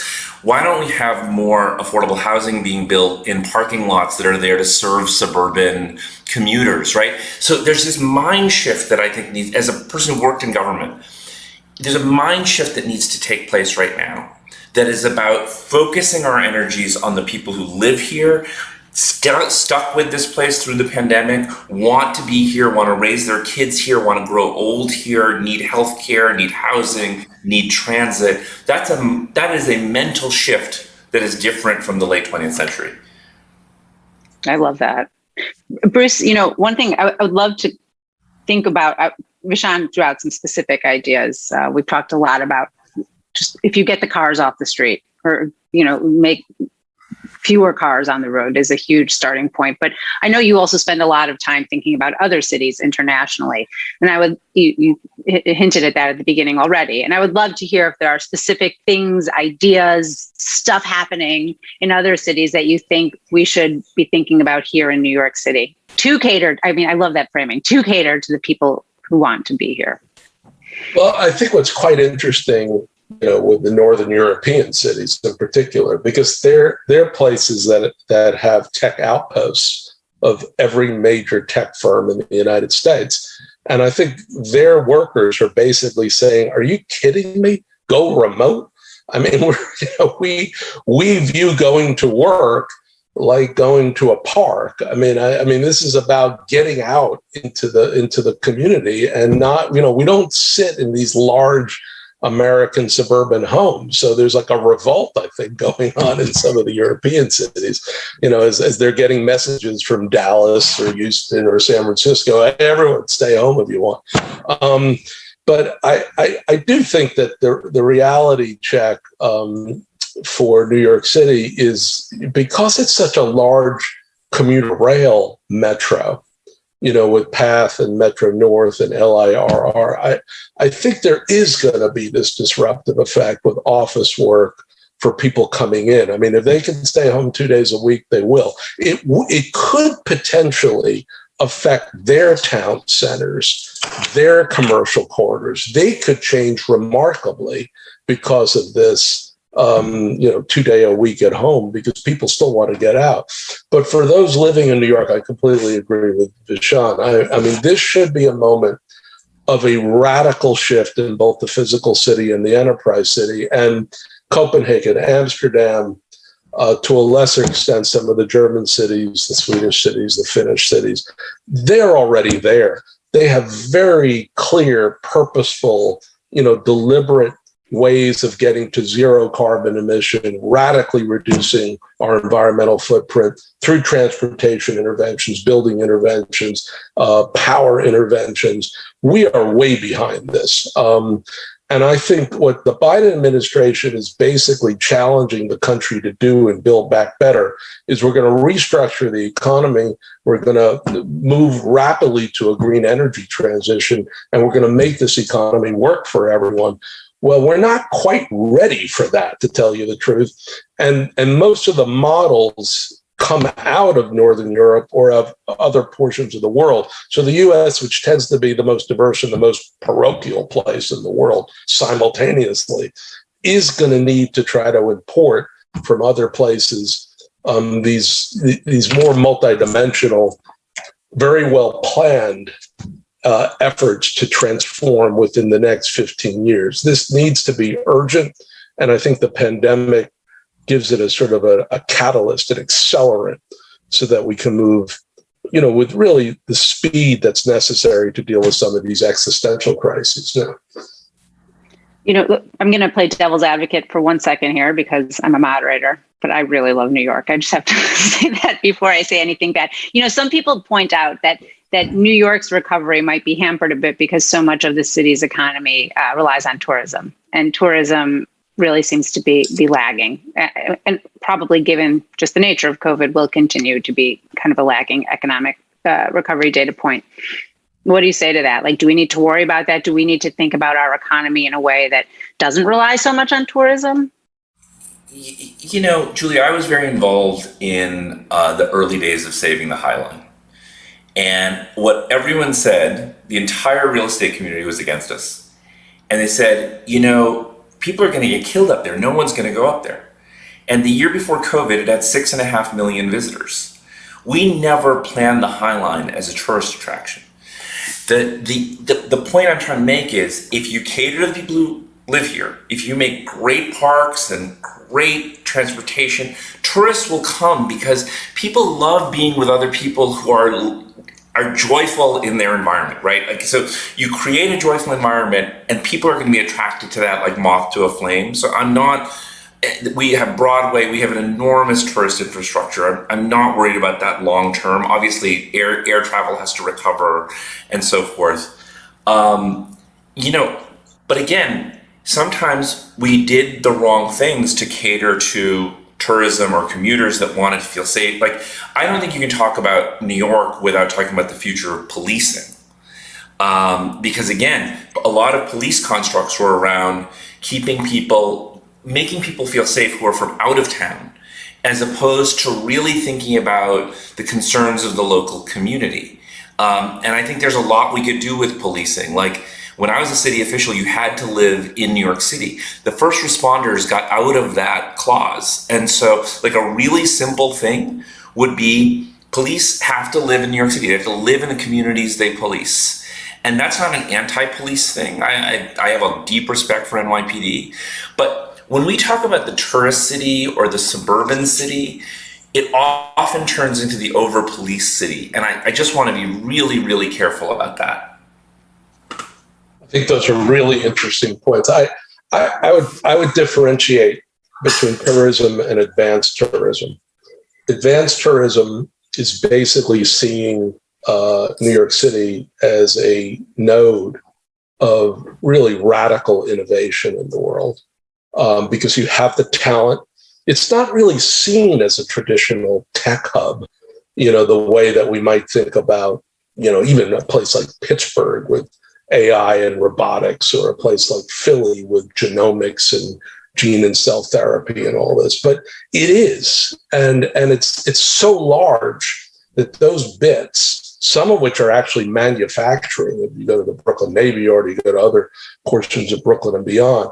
So I think advanced tourism is beginning to situate New York City in this supply chain, so to speak, of globally significant cities that are basically inventing and deploying next generation technologies, which are radically accelerating the shift to low carbon and no carbon, but also enabling a different way in which we produce goods, in which we experience places. I mean, I think we're about to go through this post-pandemic burst of innovation. It's been sort of pent up, and New York City is one of those nodes.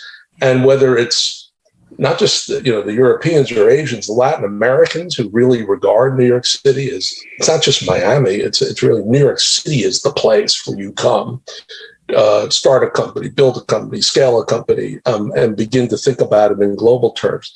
That's advanced tourism. And I think New York City in some respects is changing the narrative of who it is, really, from financial services base to immigrant, hub, to really one of the top innovative nodes in the world.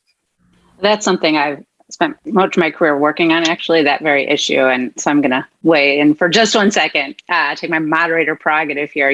I'm someone too who worked in tech in San Francisco and then moved back to New York City. And it's because I wanted to be around people who didn't work in tech, even though, maybe my husband and I do. And I think that's a huge driver for the next generation of tech, and I would say the next generation of innovative companies, is that they're not going to be these core tech products. They're going to be existing, and Bruce rattled off a ton of subsectors, and that's all going to happen here, where you've got expertise both on the technical side, but also on other subject matter areas. And it's that kind of everyone bumping into each other, meeting each other, taking the subway, that nowhere else in North America, I think, has. Can I just add something to that conversation? Yeah, please. That I really noticed being in the Bay Area for the last year is, I think one of the things that makes New York's tech ecosystem unique is it is geographically loyal.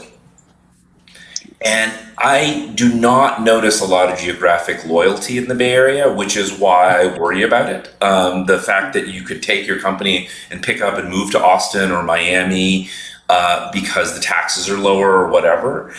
I just don't think people, and we've heard so much about creative industries and we need like a new word for it, but like, as someone in a creative industry that like communicates with people in the technology sector and like urban innovation, we all need each other. And there's a fundamental loyalty to that that is geographic. And I think that's something that sometimes the tech sector has missed in the past, about the importance of, Bruce has been talking about this for decades, but I'm not sure that a lot of our Silicon Valley companies appreciate geography in the same way our New York companies do. Well, I think New York is also benefiting from a correction, a correction in the Valley.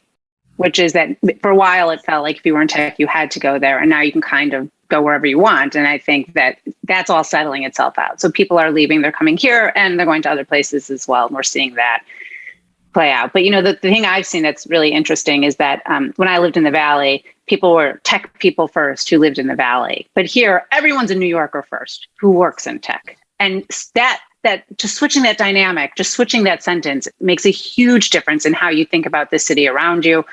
I work on public policy issues with folks in tech, and increasingly they care way more about the same set of issues that all New Yorkers care about. Our top issues aren't even really quote unquote tech issues anymore. They're around cultural institutions, public safety, good schools, functioning public transit, micromobility. Like, it's about what living here looks like, not just about what building companies here looks like.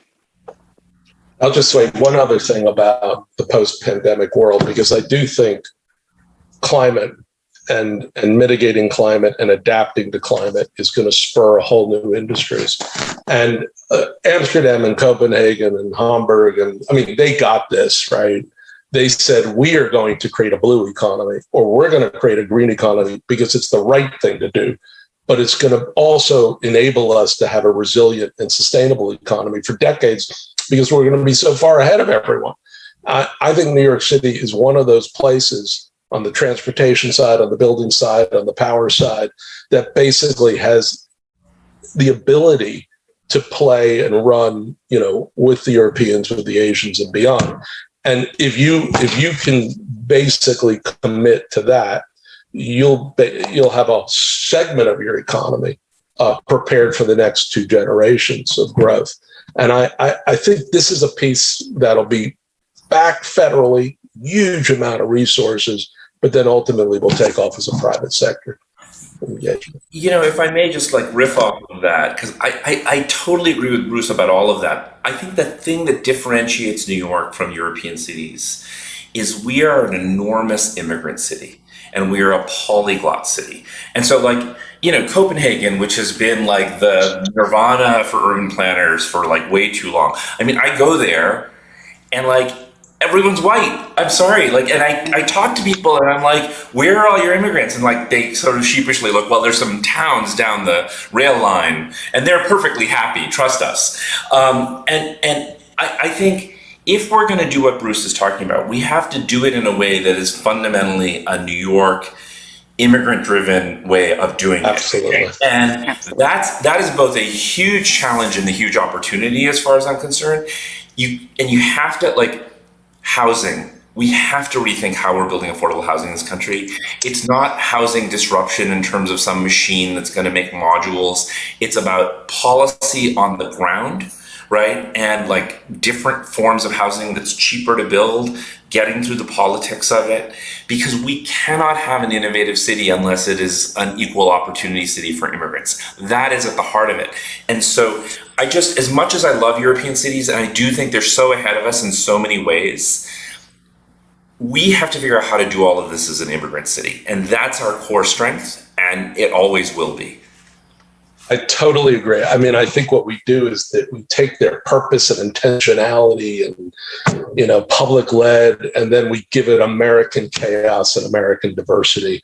And just, that's going to be our special mix. And no, I think this is going to be a remarkable period. But we need a hell of a lot more organizing, because this federal money is coming. It is coming fast. People are not really prepared for it. It's not just public, it's public, private, civic, university, community, environmental, labor. It's wow, we need to get organized for this. This is New Deal, Great Society, 1950s, all of it.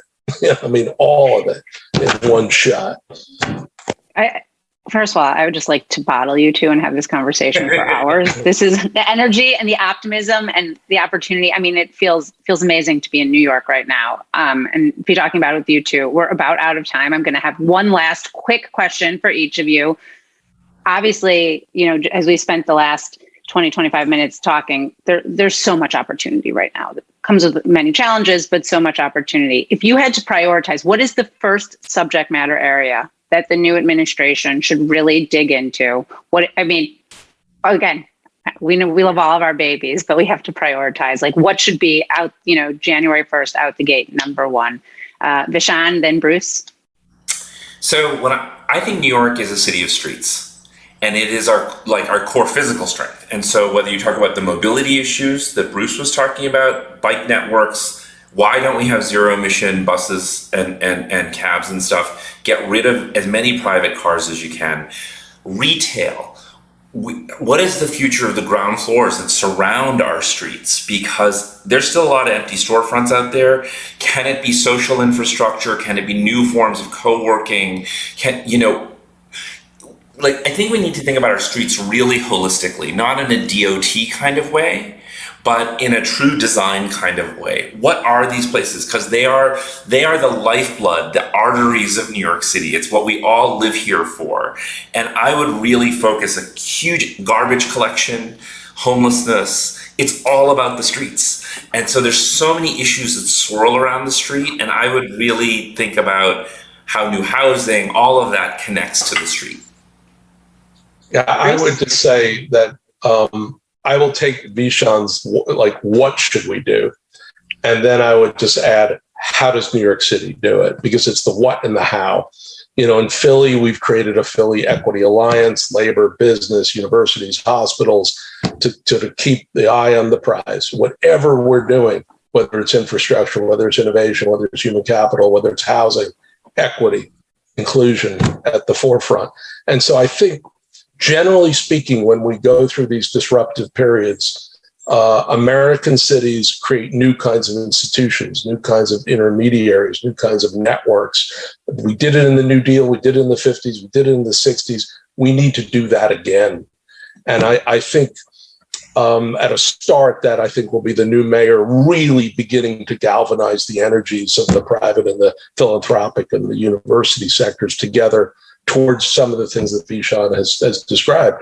But I think we need a different way of delivery in the US. I think we have a delivery crisis. We're not quite ready to build back better. We have conceptual ideas, but we don't quite have the multi-sector sort of commitment or muscle memory of how to plan, how to implement, how to finance, how to execute. I think that's going to be a big challenge. New York City could blow it out of the park. More than enough. Put Vishaan to work. Yeah. Let's make Vishaan do it. Absolutely. Thank you guys so much. I really appreciate it.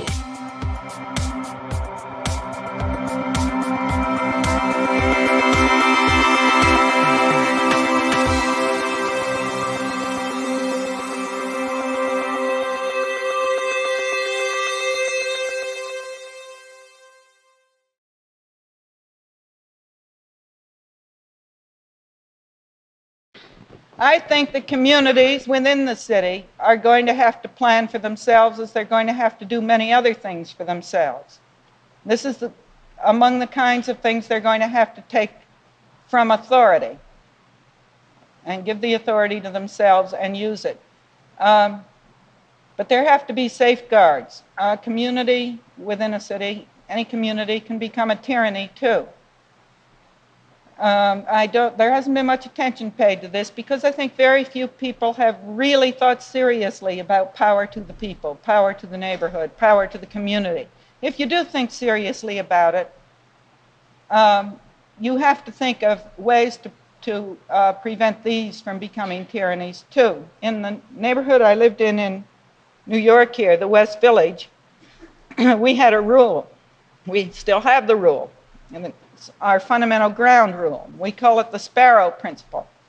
Not a sparrow shall fall. What it is nothing in which the community organization engages shall result in one single person being involuntarily dislocated from the community, or one single business that depends on its location being dislocated. And I think you have to have ground rules like that in community government, or the citizens will turn into predators and prey.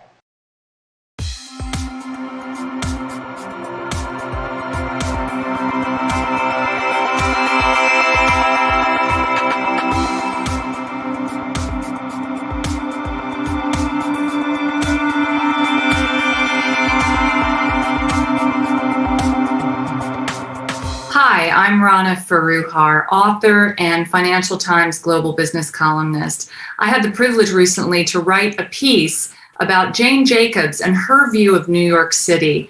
In 1961, Jacobs, who was an urban activist, wrote the book, The Death and Life of Great American Cities. And she wrote it really as a protest against the rational planners of the 1950s and 60s who were trying to make the city simpler, more efficient, and in their view, more beautiful. These were people like Robert Moses, her bête noire, who believed that density was a problem in cities, that people wanted to get in and out of cities, that they didn't necessarily want the friction that came from being crowded into spaces with others. Robert Moses was all about power, as his biographer Caro has told us, but Jane Jacobs was all about people, and she believed that density is exactly what cities were all about. That density is what gave us the creativity, the diversity of ideas that make cities so exciting. And her book was really a protest against those rational planners. And it's an interesting moment today to think about Jacobs' work and some of the lessons that she's given us about what cities should be as we think about where cities are going, where New York is going post-pandemic. We've seen a lot of people leaving the city for many reasons. In the run-up to the pandemic, housing prices had risen in New York, as in many large urban areas on coasts in particular, pricing out many residents. A lot of the diversity that Jacobs really treasured in cities had been diminished because of this. And so when COVID hit, you saw the outer rings, the suburban and rural areas around cities 2 to 3 hours out, really taking off.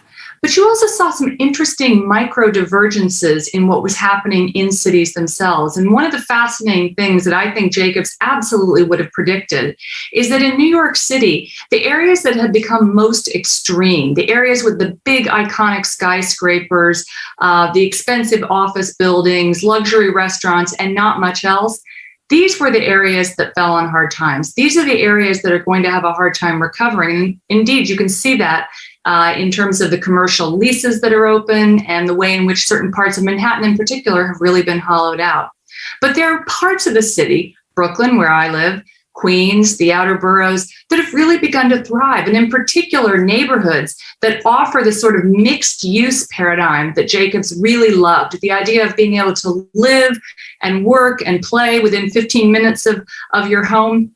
These are the areas that are thriving. And so I'm lucky enough to live in one of these places in Park Slope, Brooklyn. And interestingly, a neighborhood very close to me, Windsor Terrace, has seen some of the biggest price spikes post-pandemic because people want to come to places where they can get more space, where they can live and work in the same space, where they can have that density and friction that Jacobs loved. In fact, she had a term for it. She called it the intricate sidewalk ballet.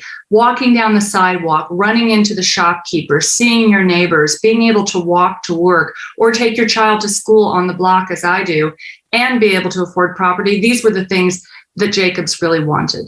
Now, as the city recovers, it remains to be seen what's going to happen. Property prices are spiking. There are still some of the same old problems that Jacobs would have certainly railed against. But I think it's no accident that the parts of the city that were most extreme are the ones that really haven't returned, whereas the areas that are more about neighborhood, about people rather than power, these are the areas that are thriving.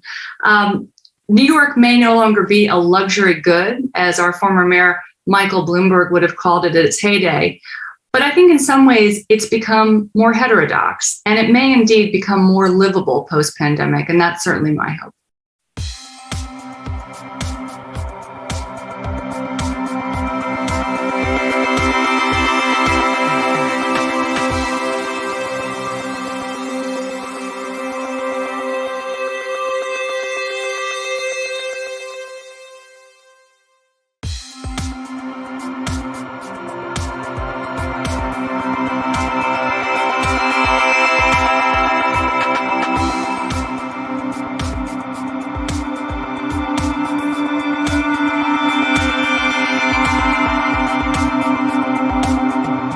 Welcome. I'm Emily Tish Sussman, podcast host and senior advisor to Paid Leave US. It's no secret that climate change is one of the greatest challenges our world has collectively faced. Climate change has pulled back the curtain on the vast inequalities millions of people face as weather patterns continue to become more and more extreme, devastating the homes and livelihoods of people across the world. Just this summer, New York experienced some of the worst flooding in history, causing our declining infrastructure to fail at times and taking the lives of 11 New Yorkers. And this is a reality for many major cities, a large percentage of which sit next to water that's rising every day. As the fight for climate change ramps up across the world, we're exploring how cities are leading to mitigate the effects of climate change. So joining us today, Angel Xu, Assistant Professor of Public Policy, Environment, Energy, and Ecology at the University of North Carolina, Chapel Hill, founder and director of the Data-Driven Environmental Policy Lab, climate scientist and author. Welcome, Angel. Thank you. Rit Agarwal, Senior Urban Tech Fellow at Cornell Tech, who served as the Director of Long-Term Planning and Sustainability during the Bloomberg administration. Welcome, Rit. Good morning. Thanks. And finally, Kunle Adeyemi, architect, urbanist, and creative researcher. He is the founder and principal of Enlei Works, an architecture and design firm. He focuses his expertise on urban solutions for societal, environmental, and economic needs. Thank you all for joining the City Summit and for the Cities on the Front Lines of Climate Change panel. Let's jump right in. Angel, I'd like to start with you. The latest science notes that climate change has made and will make heat waves more frequent, intense, and likely. For cities, this is a particular challenge due to the urban heat island effect in your work. Can you explain what this is and why cities are so vital in fighting against climate change? How are some of your key findings helping us to determine the best course of action for cities? The urban heat island effect, or the UHI effect, is the temperature differential between an urban area and its rural surroundings. So it's a measure of how much heat a city contributes to a local area. And this is primarily through the built environment and the conversion of what would have been vegetated or forested surfaces to those that are impervious and absorb and therefore retain more heat.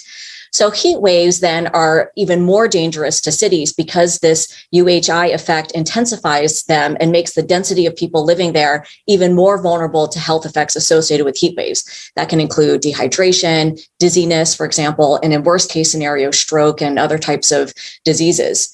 And so this vulnerability, along with the fact that the majority of the world's largest cities are located in coastal areas, thereby making them vulnerable to sea level rise, makes it critically important for cities to be at the front lines of climate action. And so the good news is that there are nearly 11,000 cities around the world that have pledged some kind of climate action. And so this is following from the Paris Agreement, which was negotiated in 2015, and which all national governments agreed to, that first formally recognized the contribution of various levels of government, so cities and other types of state and local government actors, to achieving the goals of the Paris Agreement. And so I think that's really critical because it really put cities and shown us a spotlight on their ability to really drive climate action.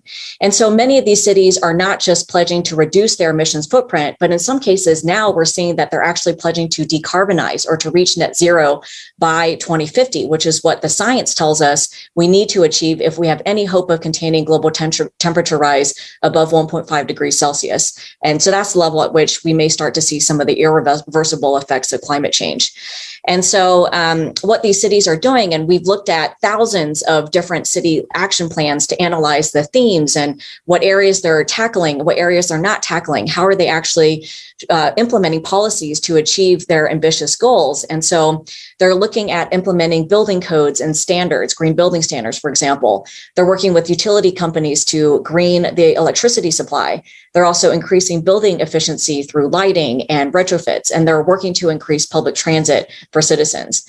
And so our research has shown that just looking at 2,000 of these cities' policies and their efforts in 10 high emitting countries around the world, including the United States, along with 1,500 businesses, can yield an additional 1 to 2 gigatons on top of what national governments have pledged, getting us closer to our Paris target. And so I think that that may not sound like a lot. It's only about 4% of global total emissions, or the emissions of Japan or Canada in 2012, but it's really just the start. It's just the tip of the iceberg. And so there's a huge potential for cities who are being affected by climate change and contributing to local temperature rise to also tackle the problem of climate change and implement policies that can help us get closer to our goals. Rit, as we think about climate change now and in the future, there seem to be two distinct paths: mitigation and resilience. Can you tell us more about that distinction? Sure. As Angel described, there are a number of things that cities can do that reduce their overall carbon emissions. And that is what we call mitigation. It is mitigating the future impact on the environment of our greenhouse gas emissions. And so anything you do, whether it's making your building more efficient or switching to an electric vehicle or getting solar power or whatever, that reduces carbon emissions, and that is climate change mitigation. Resilience, which is sometimes also called adaptation, is what we do to deal with the effects of climate change that we no longer can avoid. Unfortunately, as we know, and as the IPCC recently pointed out, there's a great deal of climate change already baked in. We're starting to experience it, as you pointed out, here in New York, between extreme summers and flash flooding, and all over the world, we see the real impacts. Unfortunately, no matter what we do, that's only going to get worse. And so whether it is dealing with the problem of flooding that comes from sea level rise, and therefore storms that might lead to surges and other things are going to flood areas on occasion, there are going to be parts of cities all over the world that are now dry land that are actually going to be permanently underwater, or underwater every time the tide changes. And the heat waves that you started out talking about, those are all the kinds of things that cities need to adapt to and make themselves resilient to.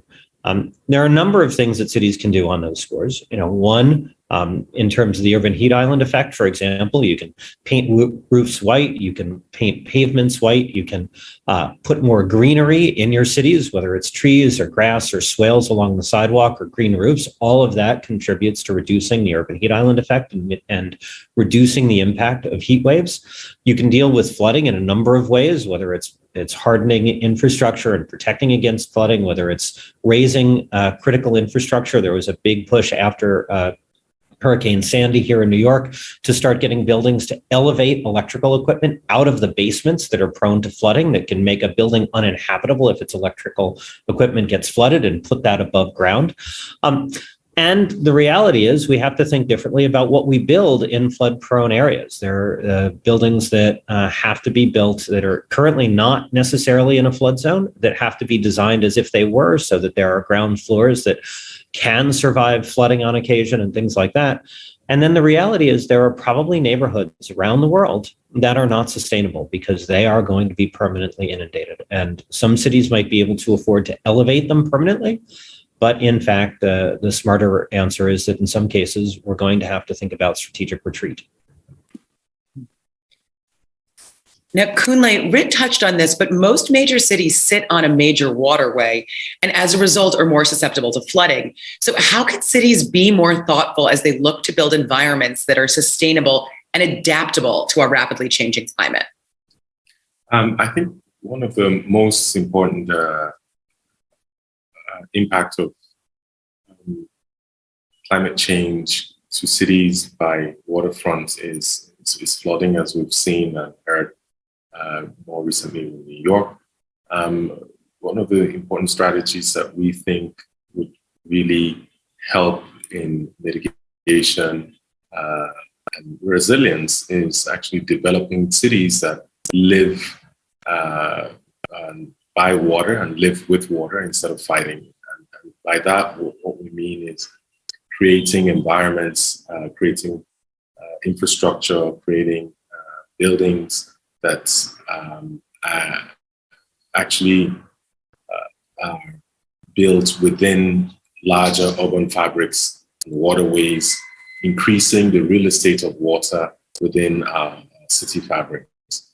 And that would really mean that we're increasing lifestyle around water. We're increasing transportation, means of transportation through waterways. we're also developing ways of building more sustainably to accommodate people not on land as a way of just living through land reclamation and constantly building barriers, but really allowing the city water into our city fabric.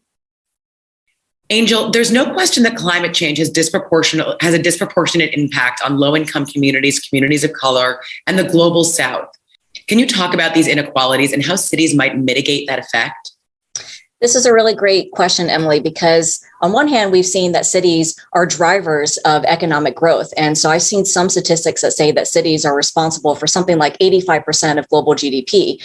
And so they're responsible for generating huge amounts of opportunity and wealth for people. But then I think the other uglier side of this explosive economic growth over the last several decades is the fact that there's been resulting inequality as well. That wealth is not necessarily equally distributed amongst all people living within a city. And so you're absolutely right that now we have sufficient evidence to understand that people are also being disproportionately exposed to environmental pollution, such as poor air quality or toxic chemicals, or in the case of our latest research, also higher levels of urban heat based on their income level or also the color of their skin or their ethnicity. And so we've known for a while that there were some small scale case studies. So you would think major cities like Boston or New York City or Baltimore, for example, where there are these disproportionate exposures of heat to these lower income communities or communities of color. But what we did is we used satellite data, remote sensing, to look at all cities in the United States. And we focused on, in particular, major cities with population over 250,000 residents. And what we found was actually pretty shocking. Not only was it just one or two cities that we found these patterns of systemic disproportionate exposure, but in 97% of all major cities in the United States, they're exposing people of color and people living below the poverty line with higher levels of urban heat than their white or their wealthier counterparts. And so that was really striking to me because we found that this is not just an isolated incident or a couple of anecdotes in major cities. This is actually a pattern that's systemic and it's widespread. And so I think that the question for cities as they start to design their climate policies and look at a lot of the interventions that Rit just mentioned are to think about how to actually design them inclusively and attune to the fact that climate change is hitting communities even within the urban area in different ways. And so I think the first thing that they can do is just to acknowledge that these disparities exist and that this isn't something that happened way back. And so I think a lot of this literature and the science has come in the context of discussing redlining policies or these racist housing and discriminatory practices that kept people of color out of certain more desirable areas of a city. But I mean, we're seeing that this phenomenon is actually happening in non-redline areas in cities where redlining didn't happen. And so I think that points to the larger need for cities to think about how to actually address these disparities that are happening. And so I think a lot of the things that Rit mentioned, including increasing green space and tree cover. I used to live in Singapore, for example. And so one of the really smart and clever things that they did, given the fact that it's so dense and land area is very limited, is to build sky gardens and vertical gardens, incorporating the greenery into the structure of buildings. And then exactly as Rit mentioned, trying to make cities cooler and more reflective. And so I think one of the best volunteer activities I did about a decade ago was actually volunteering in the New York City Cool Breeze campaign, actually painting and coating the tops of buildings in New York with a very reflective latex material to make them cooler. So I think there's a lot that can be done. But then I think also on the social policy side, during times of heat stress, having neighborhood community programs that check on neighbors, particularly those who might be vulnerable to heat stress, the elderly, young people, for example, and making sure that they have access to air-conditioned spaces and other types of adaptation responses that can protect them in the case of the eventuality of increasing heat waves. So I think there's a lot that can be done, but the number one thing is to recognize that these disparities exist within cities, and then thinking about how to actually address them through the design of more equitable and inclusive policies. Those feel like some really good concrete things that we can actually wrap our heads around. And just speaking of the policies, Rit, you have experience in crafting climate change policy. So how can policies address inequalities, and what other alternatives do we have? Well, I think policy is actually in some ways, I'd argue the only way we can really address inequality, because the reality is most voluntary and most market-based solutions are going to have some sort of disproportionate effect based on wealth. That's just unfortunately a reality, even though volunteerism is great. And Angel, very happy that you were part of the campaign that we started in the Bloomberg administration. And I think we made a big difference there. But one of the things that we had espoused in the Bloomberg administration, I think is the right kind of approach, is to think about a lot of both mitigation and resilience efforts as standards that must be achieved. Right. And so if you apply a uniform standard across a city and say, we're going to fill in the valleys, right, where there are neighborhoods that lack a certain number of street trees per acre, or a certain amount of green space, or a certain number of green roofs, right, and the city then goes in to fill those in, you are inevitably going to bring up the neighborhoods that are suffering the most to a common average. And I think that's a really important tool, because it's very easy, for example, and we did some of this in the Bloomberg administration, just to create, say, a tax credit and hope that people use it. Almost inevitably, the people who do use tax credits and incentives are likely to be people who have more sophisticated management companies for their buildings. That's usually in wealthier neighborhoods, have more sophistication generally about the kinds of things that government allows, and are in fact investing more money, which again, by definition, will tend to be in wealthier neighborhoods. So there's a role for all of that. And I think it's great to get work underway. But I think the idea that you set standards, whether it is the number of cool roofs or green roofs, whether it is the amount of park space, whether it is the amount of green swales, whatever it is, you have to set those standards and really target your resources towards the places that fall farthest away from those standards. Kunle, can you tell us more about the importance of infrastructure and how it'll play a role in resilience against climate change? Well, infrastructure is critical in the adaptation measures for climate change, and as we've heard, there are lots of strategies that are being deployed, and I think some of the most important, we see water as an infrastructure in that sense. And of course, we can talk about energy solutions. We can talk about waste management systems. We can also look at provision of power of water in itself as a resource. I think the most important aspect of providing infrastructure is really in the built environment, the buildings, and ensuring that the buildings live within areas that, first of all, reduce heat gain, but also actually create a lot more room for building around sea level rise, and ensuring that there's a lot of interaction between how people live and the natural environment, essentially. So now I'd like to just get one quick reaction to close out our panel. So I'd like to go around to every panelist and ask, do we really think that cities at a local level can impact climate change as a whole? Angel, we'll start with you. Absolutely. I mean, you don't have to prod me to answer positively in that respect, because my research is focused on the role of cities and their ability to affect climate change. And I think that you look at the data that we've collected and analyzed, and 11,000 cities that are taking action. I think even if some of them are defaulting and it's just a greenwashing exercise, there are so many that are doing things and in a credible way, and we're measuring that they are reaching their goals, that I think that they have a huge role to play in helping to combat climate change. So yes, I think they absolutely can have a huge impact on a global scale. Great. Britt? Well, of course. I mean, I was one of the first sustainability directors for a major city, so I'll certainly not say that cities aren't really powerful in this. I would point out cities are necessary because if cities don't show leadership, we will never achieve what we need. You can't green buildings without cities being aggressively a partner. You can't change mobility patterns, which we didn't really talk about, which is absolutely critical, without cities being a key leader in making those decisions. It is also the case that cities can't do it alone. And one of the critical things is to make sure that particularly state governments and cities work together. Unfortunately, here in New York, we saw a lack of that over the last several years, and both we as New Yorkers and the planet has suffered as a result.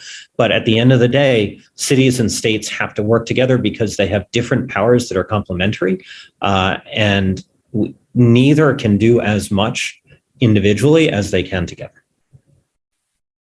Kunle? I agree. I think cities at a local level have tremendous potential in impacting climate change. I think already the average everyday people in many parts of the world are, contributing to these changes in their ways in terms of adaptation. And as we know, cities, of course, contribute to a major part of, a large part of the impact just through the way the cities are developed. I think there are opportunities for us to develop more sustainable cities going forward. Thank you so much to the esteemed panel. Some really interesting perspectives, some clear takeaways for how we can think about combating climate change in our city and our fellow cities. Thank you so much for joining this panel, and please stay on for the rest of the day with the summit.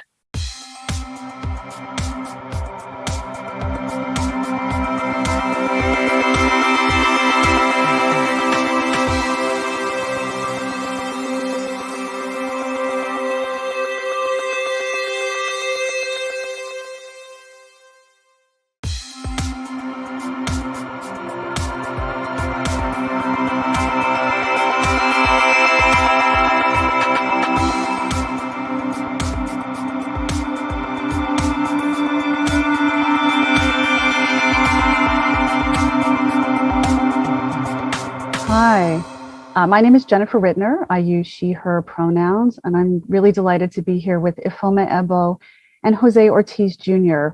I want to start because as we're talking about building equity within our spaces, we have to begin by acknowledging the land of the 5 boroughs that make up New York City are the traditional homelands of the Lenape, the Merrick, the Canarsie, the Matinecock, and the Rockaway nations. Despite systemic erasures, these lands persist as intertribal trade lands under the stewardship of many nations and over 115,000 intertribal Native American, First Nations, and Indigenous peoples who currently call New York City home. So as we're going to discuss the equitable city, we have to consider what it means to dismantle the ongoing legacies of settler colonialism, which I believe is our collective ethical responsibility.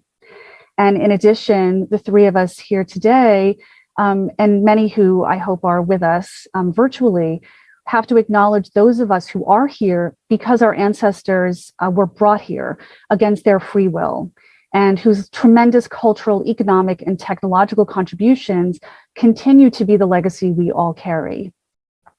Ifeoma Ebo and Jose Ortiz, the original title for this talk from my notes from a few months ago was Designing Cities to Eradicate Inequality.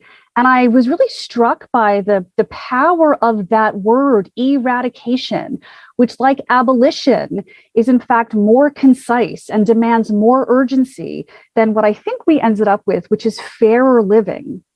So I wanted to talk about how eradicating inequality relies on civic participation in the practices of design, workforce development, urban planning, policymaking, and then to learn from both of you what civic participation looks like in your particular practices. So I'm going to start by just asking, and maybe Ifeoma, you can start us off, is how do you conceptualize equity at this particular moment? And what do you consider to be your philosophy of equitable design and practice that guides your particular work? Thank you so much for that brilliant question, Jennifer. And thank you to the 92Y for just the opportunity to be a part of this really timely discussion amongst brilliant people. So my thoughts on that is, in terms of equity, I think equity is definitely rooted in need. It's not rooted in, distributing the equal amounts to everyone, but really thinking about what is the need in place. And it's contextual, it's place-based. And so when you're thinking about this idea of fair living, it's imperative to understand what is the need of place. And the only way you can really understand that is to talk to people and learn from their lived experience. And yes, we can look at data. Yes, we can look at mapping, but the lived experience is also data to use and be influenced by. And so, when thinking about decision-making, when thinking about designing, recreating spaces, it's important in all of those arenas to really strive to understand what is the needs of place, not only in terms of science and technology, but also in terms of just the inherent needs on the ground for the people that have been living in those experiences. And so in my work, ways of engaging people is first to really think about the people on the margins.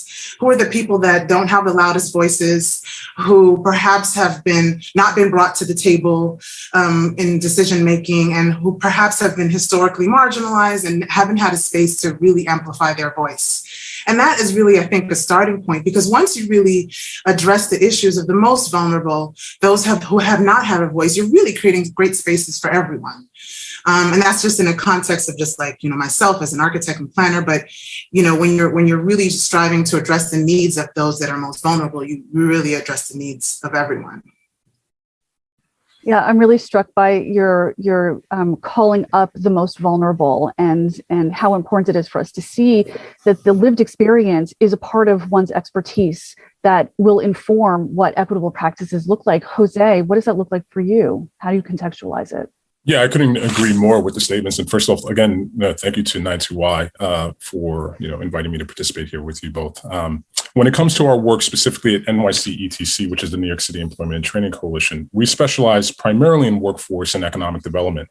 But for us, that means connecting people to skills, training, and education needed to thrive in an economy and not just to survive.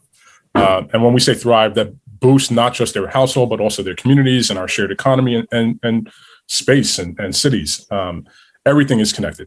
And we believe very much so in terms of the notion of intersectionality and that it's not just about work, but it's about housing. It's about food security. It's about other things that exist in the community that are often fractured, particularly for folks who are considered underserved or marginalized. And this past year and year and a half, in fact, we partner with two specific organizations. One, the Association for Neighborhood Housing and Development, and the Regional Plan Association, two incredible organizations focused on one, housing and economic development, the other on economic development, resiliency, infrastructure. And we created an initiative actually called the Inclusive Growth Initiative, together with the support of a 19-person steering committee of individuals that were emerging in their individual spaces. Some of the spaces that I previously mentioned around food security, housing, but others like disabilities and accessibilities, infrastructure, climate and resiliency, racial and social justice, gender equity, lots of other areas. And the purpose of selecting this diverse set of expertise was to really imagine what a fairer city can look like from the perspective of people who have lived experiences and expertise in a variety of different areas that impact how a city grows and is redeveloped or developed. And so while the project itself is anchored on housing, economic development, and workforce development, it is really more thoroughly informed by the other areas that are often not included into that discussion. And so you could actually receive more information on that at inclusivegrowth.nyc and learn a lot more about those pillar areas. But one thing that we can do immediately that will affect all of these relevance in connecting New York City's workforce development system to local economic development projects, including real estate development, projects sponsored by public agencies like the New York City Economic Development Corporation and local development agencies. And we have, like I mentioned, countless recommendations. In fact, I think we have about 6 recommendations in these 3 individual areas that have been developed by, both of our organizations and those that steering committee, which was incredible. But there's a lot more to be done here to ensure that we're not, that we're rejecting trickle down and really embracing a bottom up approach. Yeah, I'm really struck by the transdisciplinary nature of these coalitions. And, coming from the design space, one of the real challenges in design is people coming in design who see themselves as experts trying to make things new rather than plugging into the work that's already happening. And I think what you just named, just like the list of resources you just named, really show how much deep work is happening in communities, both at a local scale and I think more, right, sort of at these increasing scales. Ifeoma, I wonder if you can talk a little bit about what organizations, institutions, individuals you're also intersecting with in your work. Oh my goodness, there's really a great, and I'm so proud of just the number of organizations that have grown and developed at this time, and also the ones that are developing. Definitely one I can talk about is, a few of them that I can talk about is the Association for Community Design. It's a coalition of architects and planners really striving for equity and justice in the built environment. And they're having a conference this weekend. And I think what's so interesting about that organization is really thinking about the intersections, because addressing equity is really about multiple disciplines coming together and not just in one, and not operating in silos, but really thinking about what happens at the intersection.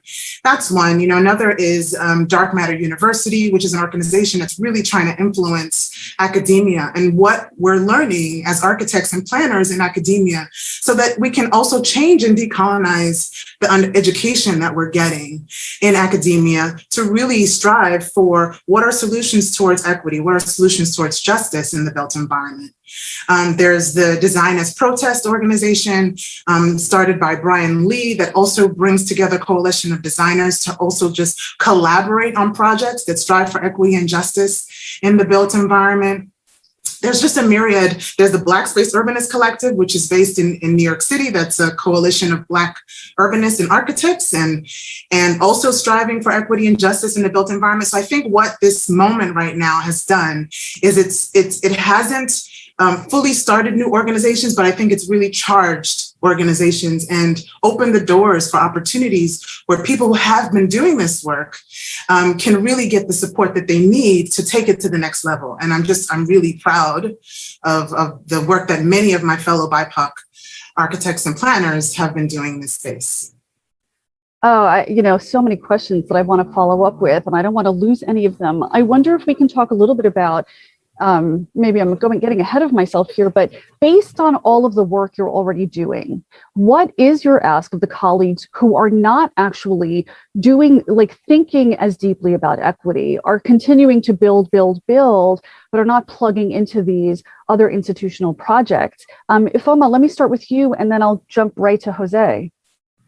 That's a really brilliant question. And I think what I've seen happening in the industry is a lot of training programs, a lot of ways of bringing people into the conversation, helping them understand what is the challenge, like issues of redlining and redlining's impact on the ways our cities have grown and developed, like helping people, bringing people to reckon with that knowledge and history so that we can build for the future in a way that doesn't replicate the trauma caused in the past by the built environment. So I think that is definitely a space that I've seen just like a lot of growth and development happening. Yeah, I think I want to raise something that was raised earlier in terms of kind of the non-siloed approach. I think that is of fundamental importance to really address this particular challenge. I think one thing too to recognize is that there are incredible organizations and incredible people that on a regular basis are trying to tackle these challenges. But I think more often than not, the solution is to create something new versus to really look towards the history and the work that's being done here to better inform the strategy for how we move forward. So, it's easy, I think, to immediately say, there's a challenge here that I want to address. It's a lot harder to look back and say, okay, this challenge has been addressed on multiple occasions before and is continually being addressed. And we need to learn from our past mistakes and help allow for that to inform our future. And so I think, that the purpose of us and the work that we're doing that intersects outside of the workforce space was really to better understand that we have taken as a sector in job training and economic development and reskilling and upskilling individuals for a very long time, an approach that is We are the experts on this particular area. But if we're providing supportive services to people that, include transit security, food security, housing, we're not the experts in that area, right? We need to be better informed by the individuals that are doing that work, and that can help us, and in turn, help everyone else that doing work around job training or has any questions around that. So I think more than anything right now, we need to just be gathering the best of our minds in our city. We need to be gathering, the emerging leaders that are on the cusp of really breaking out of their space, but can help better inform how we do better as a city overall. Bring them all to the table and have a discussion. And that discussion, more importantly, I say emerging, and it's not an ageist discussion as much as it's ensure that we're bringing people in to this discussion who are regularly left out of it because they don't have the power to be invited to the table. And so for us, it's about, having opportunities to progressively move this discussion forward. Because if we don't have a seat at the table, and if we are not invited to the table, the challenge becomes, how do we disrupt that table or break that table down instead of actually just participating along the lines of that discussion, or trying to change the discussion to better advance the communities that we all serve. Jose, you said the magic word at one point in there, which was power. And I think that this question of how power shows up in the proposed solution building is often inequitable. In other words, that we're often asking, designers do this, I think, in particular in IFOMA, I think you might see if we share my perspective on this, that we often see the people who have been victimized by power as those that need to help solve the problem. And I wonder to what extent we're actually asking, how do we actually change how we are creating these scopes around change, that actually what we need to do is ask those who are perpetuating harm because they hold power and privilege to enact their own forms of reform, rather than presume that the people who have been disenfranchised, marginalized, and harmed historically and in this moment to somehow be part of the solution building, which is not to say that the marginalized should not be solution building as well, but that the solutions are not always or only theirs to resolve. And I just want to add just this thought, which is, we often see the homeless, we want to sort of help the homeless as opposed to dismantling the systems of inequity around property ownership and the overvaluation of property that exacerbates and creates homelessness. So the homeless can't fix that problem, right? So how do we bring the right people to the table in the right ways to say, it is your power that is creating the problem here? IFOMA, would you pick up on that?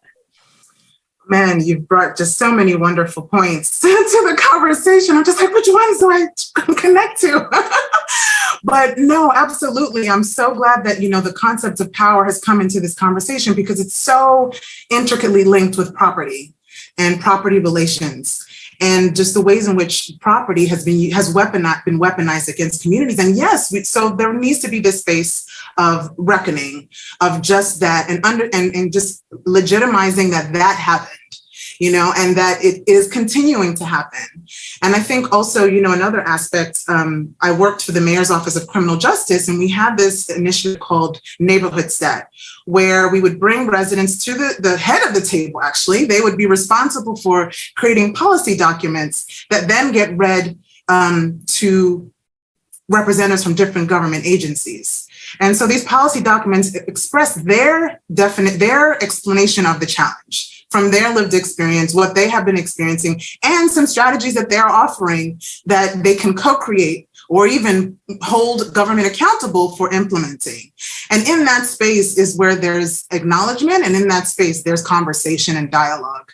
Not all the problems are solved in that space, but at least there's a place where there's transparency and acknowledgement and a willingness to have a conversation about what the next step can be. And I think you're absolutely right. It shouldn't be one-sided. It should be all being able to contribute their expertise and resources and willpower, whatever it is that you have to bring to the table in order to shift things in a different direction. But yeah, the onus should not be put on the people who have been experiencing the trauma for so long. And so I like to use the term co-creation, where it sort of requires that, there's an understanding that we are all creating. I want to say that I think co-creation requires that we trust and respect each other's skills, and that we don't use co-creation as a shield for I tell you essentially what to do, how to do it, and why, and then you help me make that happen, right? You help to manifest it. And now I have some beautiful images that I can show that say, oh, but look, we co-created this. Yeah. So I think that in the context of workforce development, right, Jose, this is the space that it seems that you're working in. Is co-creation is about bringing people's skills, their work expertise onto the table to say everything has value. Yeah, I mean, I think co-creation is key here, and I wanted to, just add a little bit more to kind of the whole power dynamics discussion. I don't think it's an either or, and I never think anything is really an either or. This solutions require different voices with different perspectives and different lived experiences to be at that table in order to address that challenge. It requires the people who are being affected, and then it requires the people who are affecting that.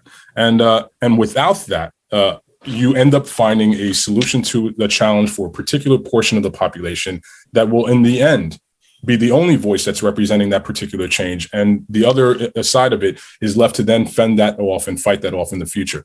In order for progress to be made, we need multiple voices to address these challenges. And from a workforce standpoint, our members create jobs, connect underserved New Yorkers, primarily New Yorkers with low to moderate incomes, with multiple barriers to employment, and who have been left out of the growing economy due to systemic and historic marginalization. So we need, right now, especially more than ever, I think it's pretty clear, we need to serve our neighbors in their time of need. And we can't do that without increased resources and funding, which is critical to the city's recovery and the nation's recovery. But also, you mentioned this in terms of kind of the civic nature of this before. Civic participation is required by all of us involved in this particular challenge, and that that is an increasing challenge, I think, for folks that feel like the community or development or design is not suited to support their needs and their interests in a particular community. And I think that's critically important because, as I mentioned before, the more people left out of this discussion, it grows a larger portion of the population that is just disenfranchised and unhappy with their state and the positioning in the economy and their positioning in terms of their homes and their housing and everything that is meant to be secure and support their family growth. So I think economic development, a proper economic development vision requires all of these different pieces. But from a workforce standpoint, we're trying to address that challenge by ensuring that people can develop power, have sustainable jobs and careers, and get themselves to a place where they can support their family, not just survive, but really thrive, and then have a transformative impact on their community without relying on others to do so for them. You mentioned barriers to employment, which I think includes therefore barriers to change, as well as barriers to civic participation. I mean, let's talk about the moment that we're in. People feel overwhelmed. People feel as though change is not possible. People have lost the ability to hope for good reasons often, right? And so I wonder what you say to those who feel as though the barrier to entry for them is a sense of hopelessness. Maybe we can talk a little bit about the scales of participation. What does it mean for somebody to participate at a smaller scale where success maybe isn't a low-hanging fruit, but success feels more possible, that there are small changes that they can plug into? What does that look like in each of your spaces? That's a great question. And I think it looks quite diverse. I mean, it can range from being a part of your community board and knowing what's happening in your community to being a part of events that civic organizations have in your community to also just connect. When I've been working in community engagement in this space, we try to diversify as much as possible the ways in which we reach out to people and understanding our current circumstances. So if you are connected to technology, we will reach out to you on Zoom and have Zoom meetings. If you're not connected to technology, then there are events that happen outside to bring people into the conversation. There are surveys that are online. There's mailing out handouts, surveys for people to fill in. And so I think it's up to both sides. If those who are empowered or in a position of decision making, to create as many avenues as possible to allow people to connect where they are. But then it's also for those who are feeling like they cannot connect in all ways, to just find the avenue where they can connect, or just, find the opportunity where, if it's not online, it's in an outdoor place. It's not trying to force yourself to overextend yourself in ways that are not comfortable, and honor of what you need. And so I think, again, it's really about both parties coming to the table and offering a space for that exchange to happen. Yeah, over the last year on our end and the workforce side, particularly, when COVID first struck us and shut down the city, it was, we were in the middle of what was, at the time, the focus was, and continues to be rightfully so, the health component. Then it quickly pivoted to a discussion around, the economics of the situation and how dire it was for so many of the populations that we often serve. And so it was inspiring from our perspective to see how many individuals and organizations came together to really address both of those challenges. But we felt that it was important for us to bring together not just individuals, but different organizations and individuals leading really important organizations to address this challenge together through partnership and collaboration. So we partnered with organizations that were focused on housing, education, technology, lots of other areas, and we conducted research in terms of drafting reports and kickstarted a bunch of different initiatives over the course of that year, including bringing in other folks in philanthropy, other areas of business, job training, elected officials, government agencies, et cetera.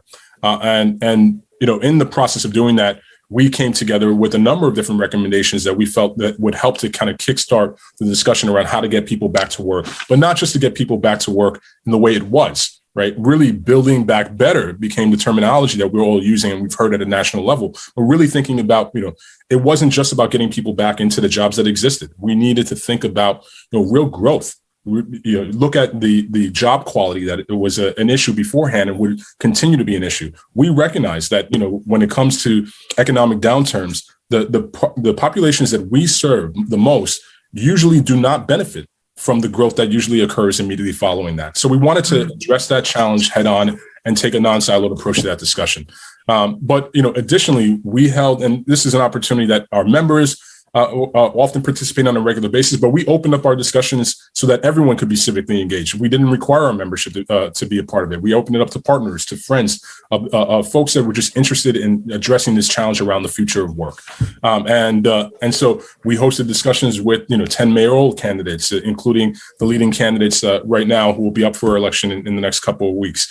We hosted discussions with elected officials at the congressional level and in the U.S. Senate. We hosted discussions with other leaders at the local level, and really opened the doors to everyone to be a part of that discussion in a way that could generate more information, new ideas. But I think at the lightest touch is just really showing up in whatever possible way that you can manage in your day. We recognize that not everyone has time to sit in front of a computer. And it hasn't, not everyone was considered, non-essential category, right? And they had to be at work. They had to be in the grocery. They had to be doing logistics to keep us home safe during those periods of time. So whenever you do have time, it does require, you to be engaged in whatever way, shape, or form you can in order to transform your community. Yeah. Jose, Ifoma, thank you so much. We are actually at time, and I feel like we've only just scratched the surface. Can I just ask one last question, which is, do you feel hopeful? Do you think that we are on a good path toward change right now? I feel really hopeful. And I think because what I'm seeing are organizations that were not talking about challenges around equity are now really centering that conversation. So that excites me. I hope it's sustainable. I hope, whatever the new normal is, when we get to that place, or the constantly evolving place, that this conversation will not die away, that we will continue to talk about iteratively, how do we deal with equity in our cities? And how do we use the built environment or workforce or the economy to do that? Yeah, I'm by nature a hopeful person. I'm glad to hear same in my co-panelists here. And I think at the same time, I think what is important, though, is that we don't let the moment die. That everyone who stepped up and said that they wanted to support diversity and inclusion during this time, they wanted to support the lives of Black individuals who were historically marginalized and being hurt in the streets by police enforcement system that wasn't serving them in an effective manner, that they continue to step up and be a part of the solutions, and don't allow for the moment to die. And so I'm very hopeful, and I know that we will continue this fight and ensure that we can create sustainable cities. But we need everyone to continue to do so as well. Thank you. I completely agree, and I'm equally hopeful, and I'm very grateful to both of you for engaging in this conversation. Ifoma, Jose, thank you so much. Thank you. Thank you.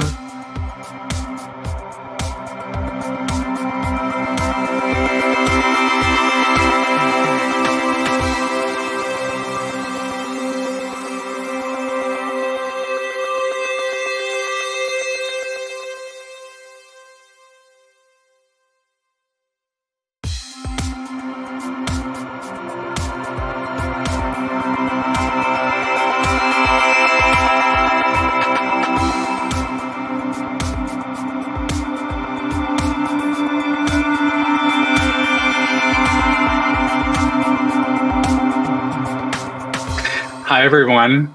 I'm Asad Surket, the editor-in-chief of Elle Decor, and I'm very pleased to be joined today by Deborah Burke, the founder of Deborah Burke Partners and the dean of the Yale School of Architecture.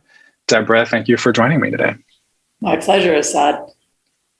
We're going to have a brisk but hopefully enlightening conversation today about your work and about cities kind of writ large and how they have shifted and changed over the course of this last 20 plus months that we're all still kind of crawling out of slowly but surely.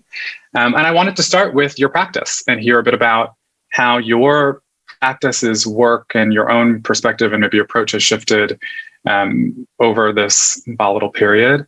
About half of your practice really focuses on adaptive reuse and thinking about reclamation and existing fabric in the built environment and working with those buildings as a bit of a material palette in and of themselves. And I'd be curious to hear if your thinking has been shifted in this period or if it's been reinforced by this period, and just to hear a bit more. I'm happy to hear you use the word reinforced, because it's the first word that would come to mind for me, that yes, we've all gone through various forms of difficulties, disappointments, and loss over the past 20 months. And we have thought about some things in new ways, but for the most part, in terms of my work, and thank you for your kind introduction, I would say the approach has been reinforced by what we've been through. I love cities. I think cities are our hope for the future, and COVID has made clear we need to do everything in our power to strengthen them and the communities they allow. Specifically to adaptive reuse, I have always loved working with old buildings. That may be in part from growing up in New York City and watching the changes to neighborhoods that didn't necessarily always include new construction, but rather new thinking. Soho 40 years ago, let's say, for example, or even more. Because I think what you can do with adaptive reuse is actually unlock a building's best qualities, reveal them to the community, or tell the community that your history in this place is worth hanging on to, worth reinforcing. To go back to your word, you can stay here, you're welcome here, and your stories are part of the ongoing life of this place. In terms of specific buildings or even that approach to a neighborhood, I think it's great and exciting for architects, exciting for residents, exciting for visitors to see the juxtaposition of old and new. It's more interesting perhaps than either fully old or fully new, is those things in contrast.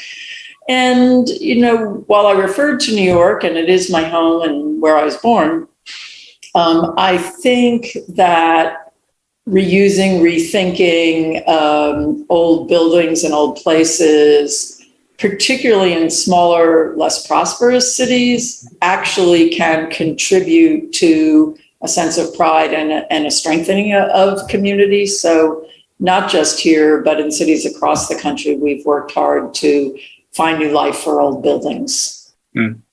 On that front, you're working, I know, on a project in New Haven that's a community center in collaboration with an artist, Titus Kapar, or Kapar? Kapar, yes. Kapar, thank you. And I'd be curious to hear about how, obviously New York City both of us grew up in New York City, and so much of contemporary architectural practice in the US is kind of focused on cities like New York and Chicago and Los Angeles. But New Haven is a rich training ground and place for thinking in your role as dean at the Yale School of Architecture. I'm sure that's something that has come up in ways big and small all the time. But I'd be curious to hear about that community center project and how it has maybe reframed your thinking about New Haven even.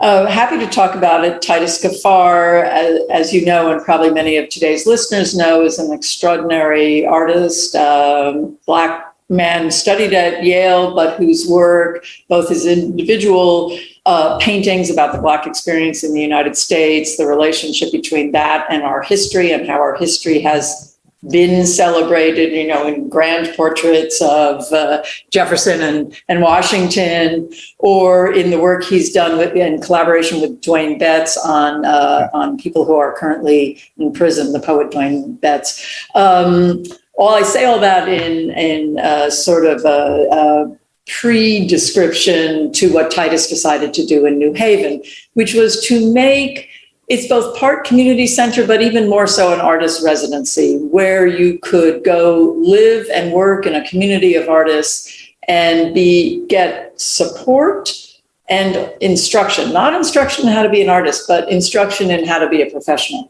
in how one's work is sold and described, and how to take care of yourself as an artist, as a career. So Titus found 2 abandoned factory buildings in the Dixwell neighborhood of New Haven. I had met him through the 21C Museum Hotels, which my office had designed, and his work is a very significant part of their collection. And we ended up working together, working for Titus on this project. So we revisioned the old buildings and added 2 new buildings, and together made community meeting space, small usable office space, a jazz theater, studios for artists, and artists in residence place to live and work, all in this one compound. It's totally a part of the community. Anybody is welcome to go in. Using the old buildings is a sign of reinvestment. Our additions are fairly bold architecturally. The idea is we're here, we mean it, we believe in you, and we believe in this place. Titus, I think, has a very clear vision of what the arts can do for a community. And I think what we were able to bring with him in that place was what architecture and adaptive reuse could also do for a community, and say, yes, you're here, you matter, and these buildings matter. Yeah, what's fascinating about that kind of mode of working is that you're helping create a bit of a city style complex for this project, right? It has multiple uses with different audiences in mind, but within kind of knitting itself into an existing or pre-existing fabric, which is the city of New Haven at large. And that to me is the power of architecture in this mode, where you're using something that already exists and really iterating on it and building extensions atop it, and really thinking about how to expand it in ways that are useful for changing needs. And I think the best cities do that too. Yeah, and what it says to everybody, to the Yale community, to the New Haven community, to the people who live in the neighborhood, to the students at the nearby high school, to the artists who arrive to spend a year there, is that this matters, and we're committed to making it good. And these buildings that were formerly abandoned and derelict now actually look pretty great, and everybody is welcome there. I have to get you up there, actually. Yeah, I would love that. I mean, I haven't been in a while. It would be great to see. Okay, we'll do that in person. You know, I think along those lines, you know, I was listening to a recent lecture that you gave, and you said that the beauty of cities is in their composite collage-like nature. And we're kind of already talking about this, but I would be curious to hear more about that, and maybe how this period where, you know, we're kind of hearing about and experiencing improvised architecture so much more in the streeteries all over New York City. At home where I am, I'm in Brooklyn right now, and in cities and towns across the country, you know, where we're kind of experiencing the collage-like nature of cities on a new scale and to a different extent than maybe we had before this period, this crisis. And I'd be curious to hear a bit more about that, and maybe how it's impacted your practice even. Well, let's talk about it just as two urbanites. And I was in San Francisco last week, and it was interesting to also see there the same kind of sidewalk sheds. And I use the word shed as a compliment, not as an insult. and to the collage moment, restaurant by restaurant, they have different styles, different quality of construction, different materials, different adornment, from Christmas lights to fake flowers to real green plants to curtains, decorative material. I mean, that alone is quite fabulous. And it will be a collage moment that will eventually end. We'll all go back inside. People will want their parking spaces back, whatever. Although I think learning to live with a little less parking has been a good lesson. Great. But they have been, those sheds and life outdoors has literally been a living collage. And I think we urbanists who are used to finding heating and cooling and comfort inside buildings all the time are much more appreciative now of our outdoor spaces, and we're using them in so many more varied ways, from kindergarten classes to elderly people doing exercise out in the park because it's the only place you can safely value. Suddenly, we're willing to be outside in warmer weather and colder weather than we used to be, because when we're outside, we get to be together. All of this is great. It makes us more accessible, more visible, more welcoming, more a reflection of contemporary society. So what I hope we get out of what you mentioned earlier, these difficult months, is a lesson about the benefits of collage, of collage urbanism being in how we live. And I would say that answer is not just architectural and one of style, it's actually one just of living in the moment. No, I completely agree. One of the things obviously we have been chatting a little bit about is cities within cities and architecture that supports kind of multi-purpose use at scales that people are familiar with but might not think about as urban environments. And I think of the college campus as a kind of prototypical version of that, where you've got a city within a city. You've got a very specific kind of citizenry, if we can call a college body a citizenry. I think we can. And so I'm curious how you have thought about college campuses in this moment, and Yale specifically, given your role, and maybe how that thinking has shifted, and how you think architecture can really begin to address the needs of those kind of micro cities, if we can call them that.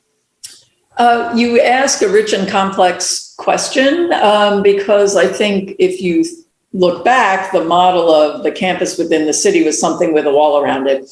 And of course, nobody wants that anymore, for good reason, which is that campuses should be porous to just the right level within the cities in which they sit. So they shouldn't be overly grand. They should not be intimidating. They shouldn't be off-putting, but they still need to be safe and go about their primary business, which of course is education.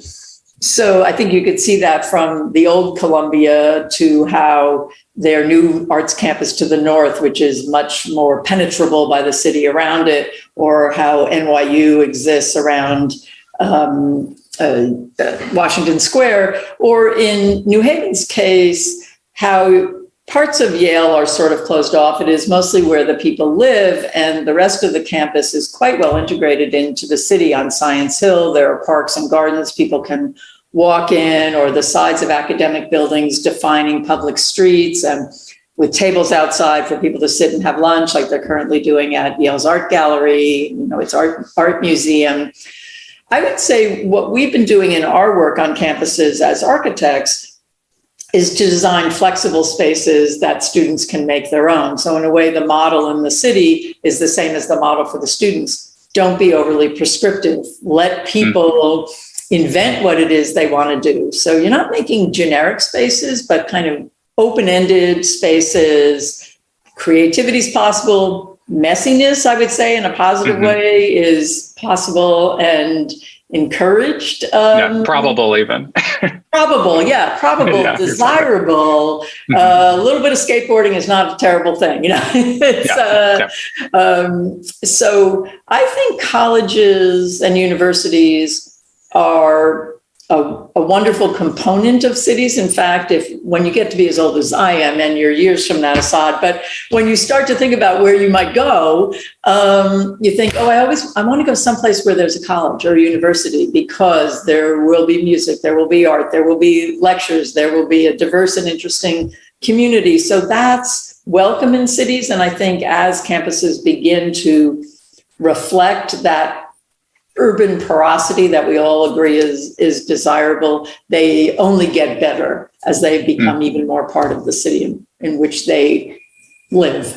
Yeah, I love porosity as an idea there. This idea of exchange and fluidity and movement as a kind of means by which to measure how effective a space, a campus, a building can be in bringing people in. You know, we've talked so much about racial justice and diversity in this last 18 months. And, you know, there is something about an institution that is walled that sends a message, whether that message is, you know, being telegraphed in a way that is explicit. That message is certainly implicit in the built environment of that space, of that campus, of that university.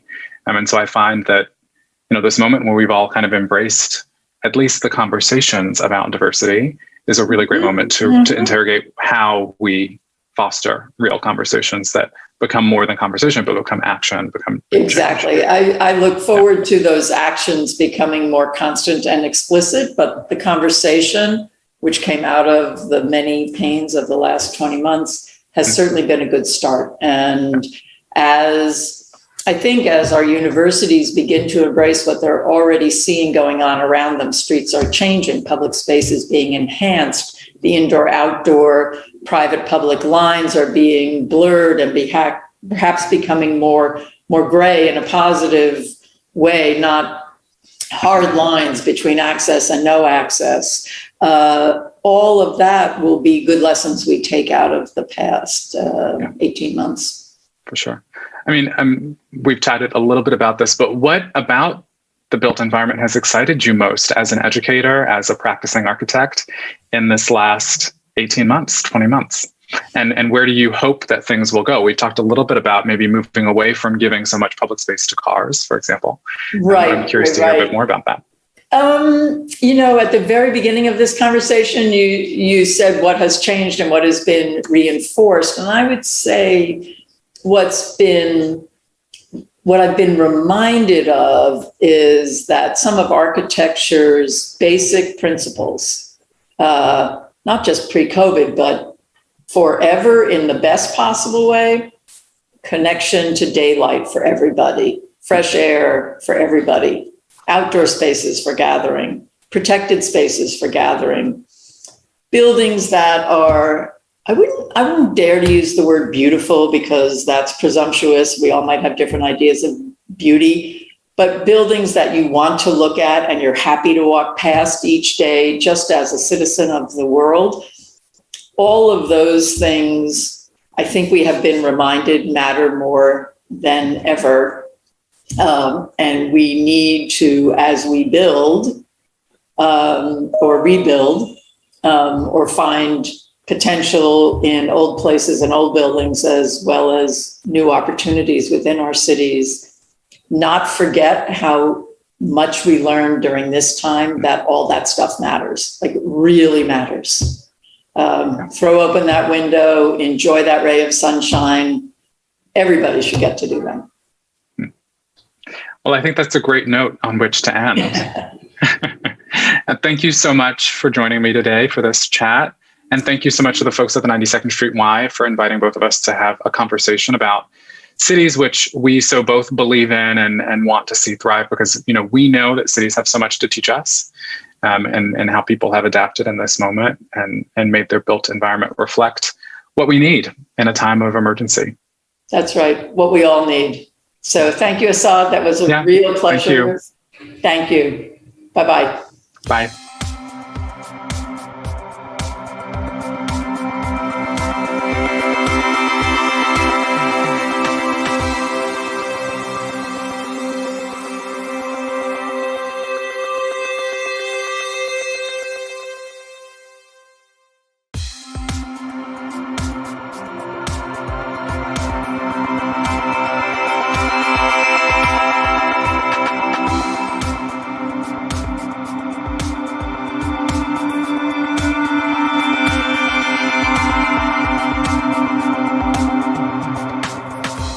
Well, hello, I'm Kate Hampton, and I'm really excited to be here with Meg Arsetti. Hello, Eric, how are you? I'm doing great, Kate. It's wonderful to be with you. I've had such fun with past collaborations. I'm really looking forward to this interview. And I'm guessing you've still got better weather than we have. Yeah, it's nice. Here in California, it's about 72 degrees. I know nobody knows how to convert that outside of America, but it's a good temperature and sunny. It's a beautiful California day. Okay, please don't rub it in. Into the question. So I've been working on climate change for a long time, and in that time, I've seen you establish Los Angeles as one of the real examples globally. So did you always plan to make Los Angeles a climate leader, or is that something that grew on you in the job? I think it started before the job, but it certainly has grown on, I hope, all of us as human beings over the last 2 decades. I think about growing up in a very polluted Los Angeles, which had the worst air quality anywhere in America, where mothers took gas masks to protest at City Hall, and where it's rumored that children who grew up when I did have about 75% the lung capacity we should, simply because of the smog and the way that our lungs would burn on the worst days, which were called stage 3 smog alerts.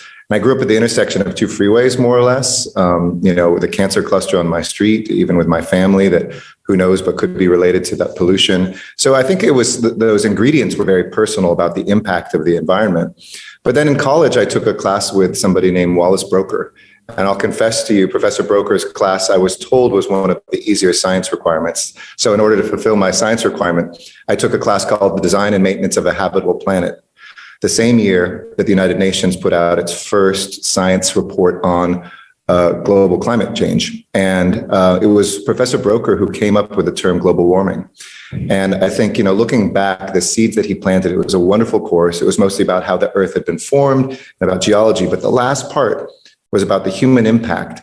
And he passed on just a few years ago, but the predictions that he made about global warming have been borne out, as well as I hope the hope that he showed that when we took action to combat it, what we could do to restore this earth. And I think, those were the seeds that were planted long before I was an elected official. Well, it's interesting that you mention air pollution, because that's a problem that all cities share. We recently had in London a girl whose inquest showed that she was killed by air pollution, the first person to have air pollution on their death certificate. And it's a really good entry point, I think, into climate change, but it also raises really difficult questions around environmental justice, climate justice. So can you talk a little bit about how social inequities have played out in Los Angeles and how you're building it into your climate change agenda? Absolutely. I think that, we always see whether it's economic deprivation or social deprivation, or in this case, health deprivations, it happens in those areas that because of either economic discrimination, racial discrimination, gender discrimination, those are the communities that are always on the front line, hardest hit, and have, the worst health indicators, shortest lives, highest incidence of disease. That's no different here in Los Angeles. And I know we have a great reputation, well earned as the entertainment capital of the world, but it wasn't Hollywood that built Los Angeles. It was actually oil. In fact, in the late 20s, a quarter of all the oil that was extracted in the world came out of the Los Angeles basin. And so, fortunes were made. There's been plenty of movies about this where, you see in California, but Southern California in particular, what that impact was like. But then suddenly a huge city was built on top of these massive oil fields. So that means people have in their backyards old oil rigs. At the Port of Los Angeles, which together with the Twin Port of Long Beach is responsible for 40% of all the goods that come into the country, which we're seeing all the ships backed up, the air pollution for communities that are there on the front line. So we've always, from the beginning, when we put out our sustainability plans, when I became mayor, kind of had the 3 E's, of course, the environment, but also equity and the economy. And that equity piece and the second and the third one, the jobs piece, was really important to me because this isn't just about statistics. This isn't just about saving the earth. This is about improving people's lives and addressing the inequities that cause you to live a shorter life depending on the zip code you live in. And I'm very proud that whether it's putting EVs into our lowest income communities first for EV share programs, expanding solar power for renters and for others who might not be able to buy in a home that they own, or looking at the way that environmental justice impacts people where the industrial facilities are located, that really has been our North Star guiding almost every action we've taken. And you mentioned vested interests, oil. It's really complicated, disentangling vested interests from legitimate concerns about jobs and then the needs of local communities. And then when you layer on top of that COVID and the difficulties that people have faced, livelihoods challenged, job insecurity, how do you balance all of that? And how has COVID impacted your climate change plans? That's a really good question, because this is, I hope for all of us as human beings, been one of the most reflective moments of our life. First, faced with the trauma of the loss of loved ones and the shutting down of life as we knew it, the economic hardships that came with that, in our country, the calls for racial justice that also echoed around the world. This is a moment where if you're not thinking hard about who you are and your place in the world and how you lead, then you're never going to. For me, it's certainly been a really reflective moment about going bolder, being more creative, being more collaborative. I kind of call the lessons of this pandemic the 4 8s. And I don't mean the number 8, but ATE. First is just accelerate. You can't wait when a pandemic is in front of you, making decisions like shutting down, the places of gathering, which LA did first, or mandating masks or testing and, moving forward with vaccine. You have to accelerate when you're faced with a crisis, whether it's a pandemic or the climate. Second, you have to innovate. Stop looking to other people or, other job descriptions or other bureaucracies or other organizations to do the work. Go completely outside of your lane and be innovative.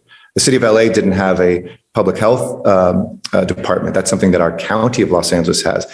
That didn't matter. We had firefighters who were brilliant medical workers who could do some of the largest testing sites in the world. So innovation was really key. When it comes to climate, we're going to all have to innovate the way we live, the way we have companies working, our economy, whether we can get to a circular economy rather than just a growth economy. Third is collaborate. Stop also staying inside your lane in terms of the people you work with.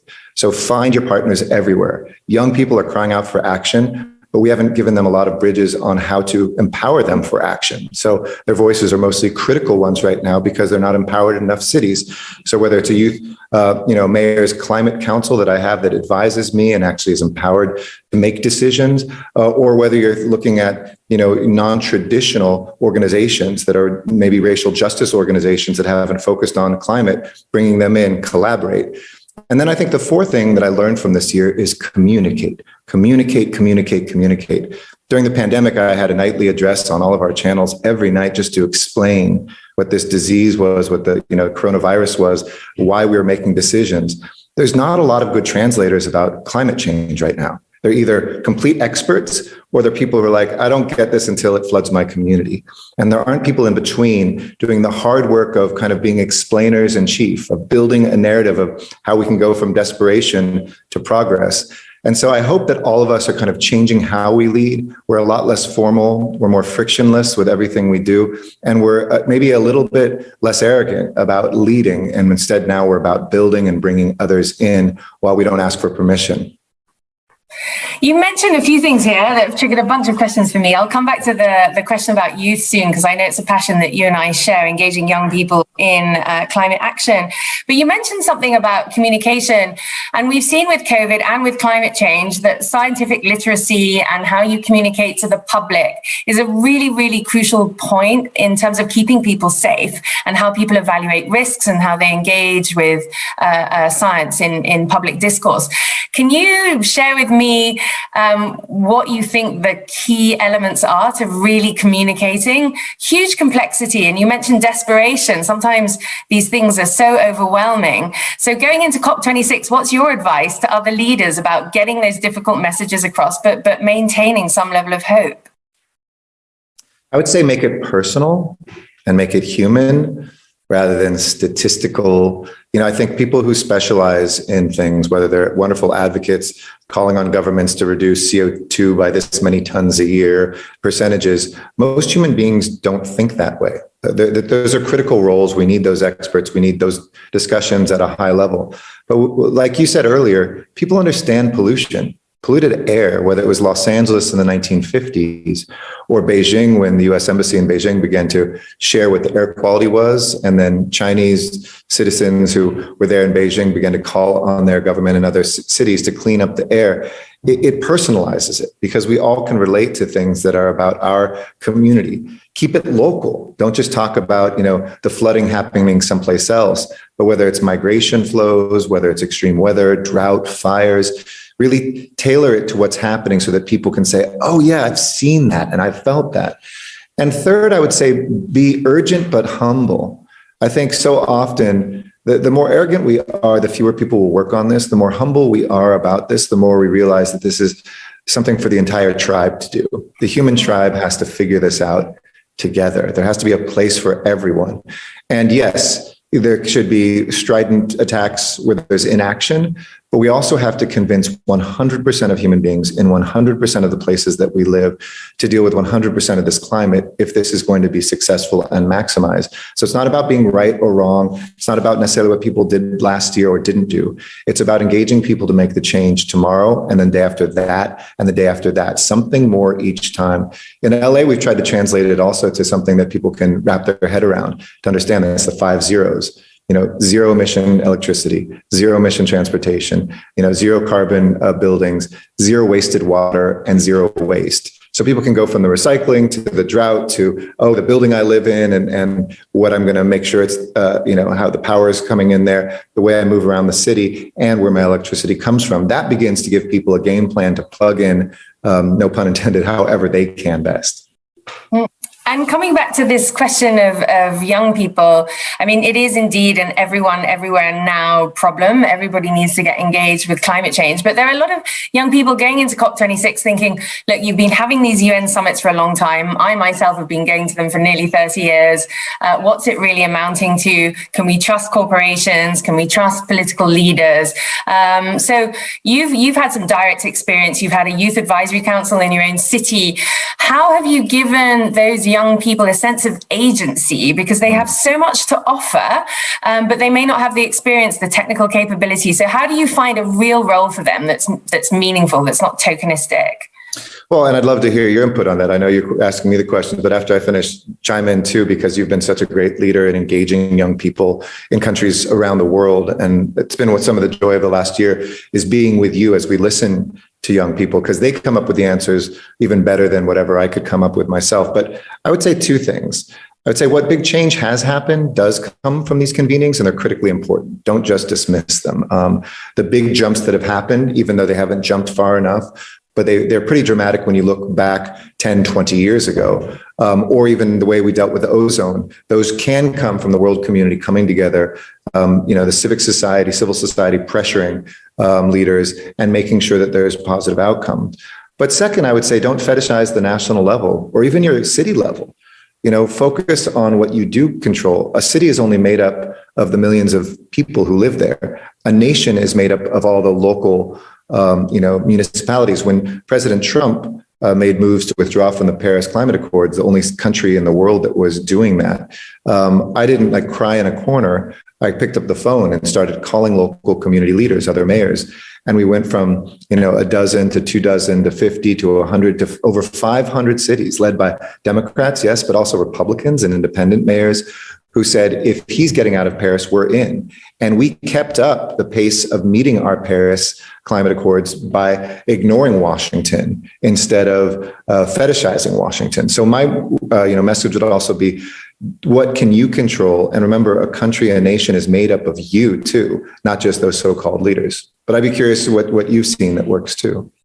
Well, just from my personal experience, being a young climate campaigner, I mean, probably quite a long time before this generation, but sitting in a room with a bunch of electrical engineers telling me that renewable energy would never work, it would never get beyond 5% of the electricity system, it was too expensive, you couldn't run, a country on renewables, and here we are.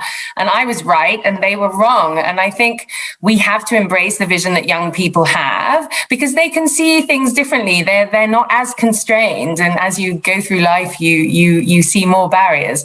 So I think we have to find a way to channel that enthusiasm, and I think you're right, it needs to be practical and it needs to be local, because they need to see progress to continue to believe that change is possible. So I'm hoping that young people are going to get involved locally. They don't need to be in Glasgow to make a change, but they can make a real difference at home. And I'd add one thing is don't talk down to them. I mean, you've been there, I've been there. Share with them all the information, because I think it's not just a young person who will be strident or yell at you or say that all you're saying is blah, blah, blah, when all you're giving them is what you're not doing. But if you don't share the science with them, for instance, when we did our groundbreaking study to get to 100% renewable energy, 100% carbon-free electricity grid, it was something called LA 100. We used our National Renewable Energy Laboratory. They ran tens of millions of supercomputer scenarios and showed us that it was cheaper, more dependable, and that it could be done 97% of the way by the end of this decade. The last 3% will take about 5 more years because of some of the complexities. Young people love that. They're students. They're probably smarter than us right now. They're more used to reading things, studying, understanding that. So the more you peripheralize people, the more strident their voices will become. The more you include them in the information, they're going to not only add something useful, but they'll understand and own that moment more. That comes back to your point about arrogance. There's a lot of tactical arrogance in climate change. We have to do it this way, we have to do it that way. And yet many of the solutions are things that will be created in the coming years that haven't been done already. So just one final question, Eric. So, the world has come out of COVID, with different capabilities. I mean, rich countries have been able to throw money at the problem. Your government, my government have literally been printing money to help people out of the crisis. And there are lots of people hurting in the US, in the UK and around the world, but it's nothing compared to the insecurity that's felt in some of the poorest geographies in the world. And the developing world megacities really need access to solutions, to capital, jobs, clean air, all the things that we talk about. But a factor of 10. So can you talk just finally a little bit about your experience of C40 and how, as a mayor with such different cities, you were able to find common cause in the fight against climate change, but that really took into consideration the inequities globally and the different levels of financing and capability around the world? Absolutely. Look, it's been the greatest honor of my life to lead C40, which is misnamed because we're actually 97 cities, but we stopped at 40. We're basically the 100 most populous cities of the world, more or less. These giant metropolises, probably responsible for about a quarter of the world's GDP. And that network of mayors, whether it was during the pandemic, getting together to figure out how to pass information and save lives when it came to COVID, or whether it's been the ongoing work that we do on the climate crisis, it is very important to always have that global perspective. A place like Africa that will have immense growth in population and economy, who hasn't caused the majority of the emissions or anywhere near a majority of the emissions, but is suffering from the impact of the weather changes and needs to mitigate what's happening. We have to look at both adaptability and mitigation. We have to fund not just helping us who are already rich deal with, our insurance rates going up and the frontline communities who are almost always poorer in our more developed countries, but looking at those countries that want to do the right thing, want to develop and have a higher, standard of living, but really need the financing now. When you look at a country like India that's made, pledged to go to 450 gigawatts of renewable power, but we need to collectively help finance that through private and public sources. When we look at African cities, and I can get on a conference call and be with the mayors of places like London and Paris and Tokyo, but also with Freetown and with Quezon City and Jakarta and Bogota and other places where you realize the challenges come differently. But if we have solidarity across the globe in terms of saying anybody's work against climate change is all of our work, we are a rich enough world to be able to help finance that. And I hope that comes out loud and clear at Glasgow or in Glasgow. We have a responsibility when it comes to vaccine equity. We have a responsibility when it comes to climate equity. We have a responsibility to just making sure that all the good work we might do selfishly in our area doesn't make us lose the war on climate change, because the growth of Africa, of South Asia and other places make all of those gains washed away. So do it selflessly, but also do it selfishly to bank your wins, to bank your gains in a much more effective way. And, I refuse to be pessimistic. I think there is an awakening happening. I feel it among my peers. I feel that those bonds have never been closer. I feel like the coalitions have never been stronger, but we all know the urgency has never been greater. Well, thanks so much, Eric. And you've been an absolutely fabulous chair of the C40. It's been a real joy to work with you from the perspective of civil society and going into the COP, we all have you to thank for really strengthening the voice of cities. And I really hope that cities can be a beacon of hope for their citizens, and also an exemplar for national leaders as they face the real test of our generation in the next 2 weeks. So thank you ever so much. And in your new role, please don't give up on your climate work. I look forward to seeing you in Delhi. Yeah. All right. I can't wait. Next year in Delhi, as they say. Thanks, Kate. Great to be with you. Thank you. All right.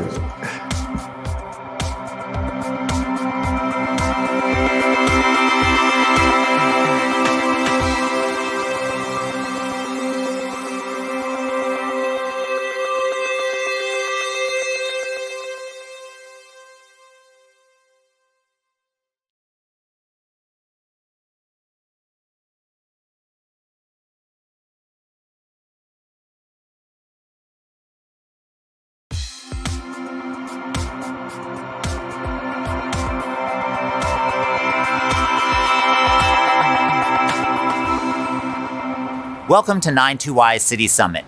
I'm Seth Pinsky, CEO of 92Y. We're so pleased that you're joining us. Cities have unquestionably played a critical role in making our country what it is today. While many predicted otherwise at the beginning of the COVID-19 pandemic, our nation's cities